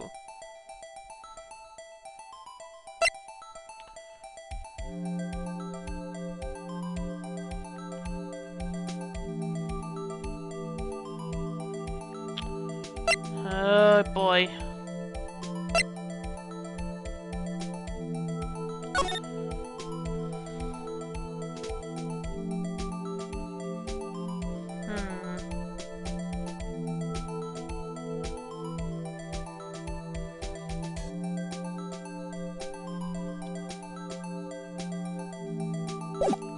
Well, I don't know if this is right, but the problem lies in the footprint. The footprint? Note that the bottom of the victim's shoe is covered in blood. Then, isn't it strange? Why weren't any bloody footprints found by the scene of the crime? Aha! As you can see, there were no traces of any such footprints at the scene of the crime. That contradicts your claim about this shoe! Objection! This picture only shows part of the floor, so there could have been bloody footprints. Then where are they, Mr. Edgeworth? Because we checked the scene and found nothing of the sort! Order! Order! Order! Well, witness! What? Huh? Great going, Mr. Wright. But it's true that the lack of a footprint is a contradiction. But then we have to ask why there wasn't a footprint. Oh, that's true. There has to be a reason why there wasn't a footprint. Think, Mr. Wright, think. Hey, I don't know why it's not there. I'm just good at finding contradictions. What? Oh, you gonna help us out again? I see. Now I get it. Get what? Our witness is more devious than I give her credit for. We were hoodwinked to the very end. Trial done, okay? Welcome back then, Ashi. Yeah, this trial gave me a lot of trouble, Ashi, so I'm kinda glad you didn't watch how badly I did earlier. Anyway, we were hoodwinked to the very end. But she slipped. There is one vital hint to the truth in her testimony. Well, what are you talking about? Think back to when she told us about apprehending the suspect. The chief prosecutor tried to resist, but her efforts were in vain. She knocked my hands aside, kicked over an oil drum. Oh, she's beautiful but deadly. A predator, this one. A leopard woman. Rawr! Keep it up, Edgeworth, and she'll stick her boyfriends on you. I thought that was a strange thing for the normally cool-headed chief to do. No kidding. Now, witness, allow me to ask a very simple question. This oil drum, was it empty? Oh, that.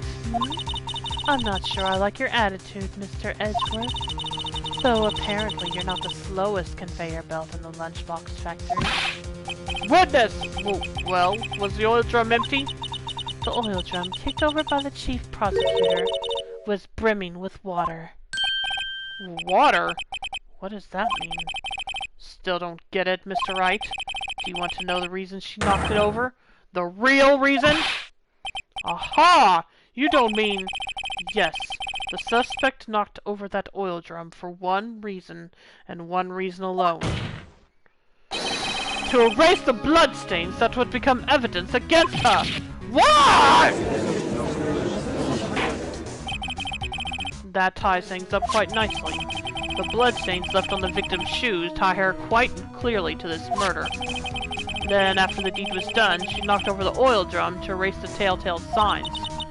Why, that's a prosecutor's specialty. Erasing evidence. That reminds me, Miss Sky's right hand was hurt. Didn't she say she cut herself when she stabbed him? So that's when my sister's blood got on the shoe? Well, I see no reason to prolong this trial.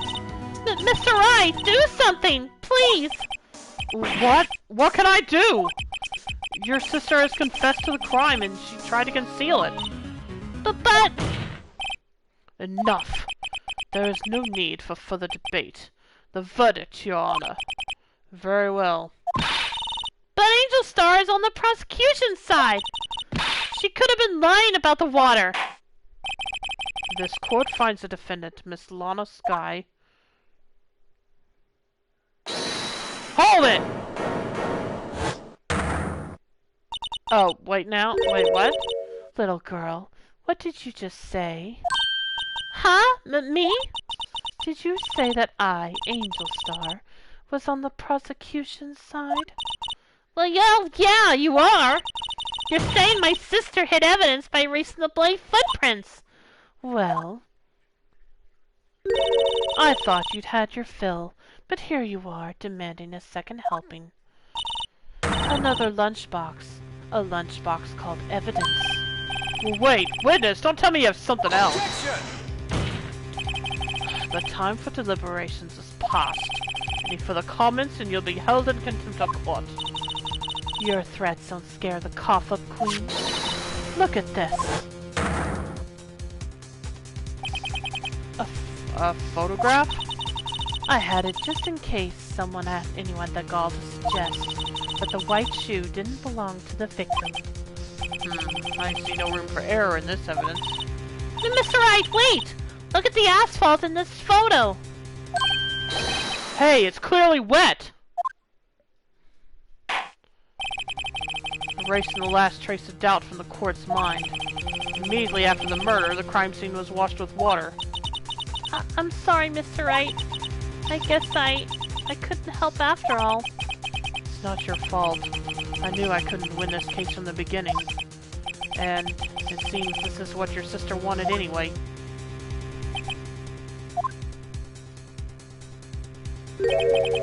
I'm sorry, Mia. Right, wet or not. Don't be so quick to throw in the towel. Get yourself up off the asphalt. Take another good look. Don't give up. Not until the bitter end. This is the last piece of evidence. Very well. This time I'd like to declare a verdict for good. Objection! Your Honor, wait! What is it with you people? Can't I hand down my verdicts in peace anymore? Whatever it is, can't it wait? No, it can't. Then it will be too late. Look at this photograph, the last one submitted. This trial isn't over until we give each piece of evidence proper consideration. So, Wright, are you saying there's a problem with this latest piece of evidence? Yeah! I'll think later. Yeah, there's a problem. Right or wrong, I've got to go ahead with this. I suppose to come this far, we should give every claim a fair shake. Very well, Mr. Wright. Show the court the problem with this photograph.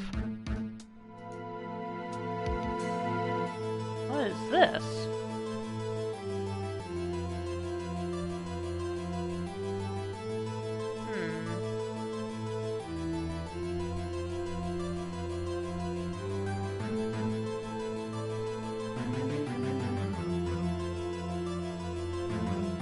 Take that!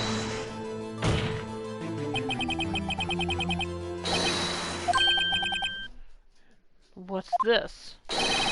There's something poking out of the car's muffler. There's something. Oh, that was Edgeworth. There's something poking out of the car's muffler. She wasn't talking about the scarf. I knew that wording was weird. I thought back when they first mentioned it that was a weird wording. Okay. Wait just a minute, Mr. Edgeworth.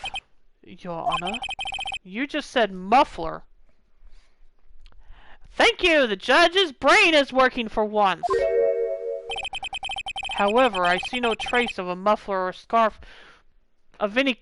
Okay, never mind! Never mind, he's still an idiot. However, I see no trace of a muffler or scarf of any kind in this photograph. A muffler is also a part on the car motorcycle, Your Honor. Just think of it as a part of the exhaust system, a pipe. I see, and I see! What's that suspicious-looking cloth sticking out of the car's muffler? So what if there's something sticking out of the muffler? What does that have to do with this case? Nothing. Absolutely nothing. Objection! Sorry, Miss Starr, but it's not going to be that easy. In fact, you've already told us why this is important to the case.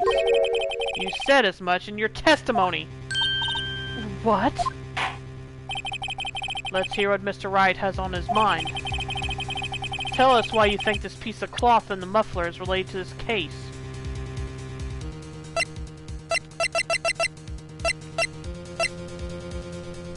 Take that! Miss Starr, recall your testimony for the court. Ah, yes. When I arrested her, she mentioned the muffler. That's what had me confused in my earlier testimony. Muffler. Ugh! Ah!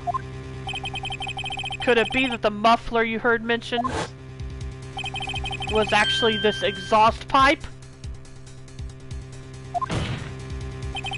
If so, that means this piece of cloth is vital evidence. Oh! Okay, I think I've given up on the screaming after yesterday. Anyway, well, it seems we will have to suspend the proceedings. Suspend?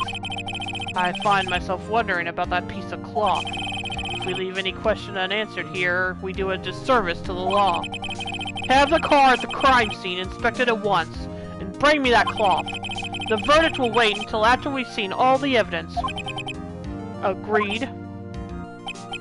I suppose so. Phew, that was close. But we made it, at least for now. This court will adjourn for a 30-minute recess. It's lunchtime, after all. He's still hungry? I know, right? To be continued. Okay. Ugh. Okay. We are going to... This is where we are going to stop for the night. Boy, this trial! Ashi, was this trial this much of a headache for you? Tell me the truth.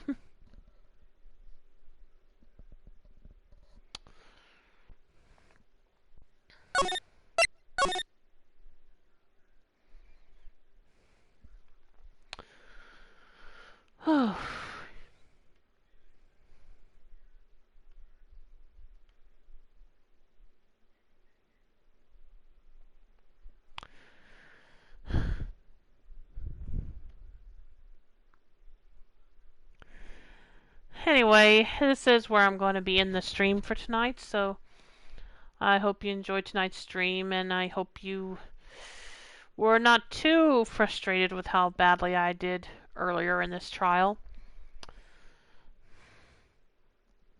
So, but although I still say there's no way I was supposed to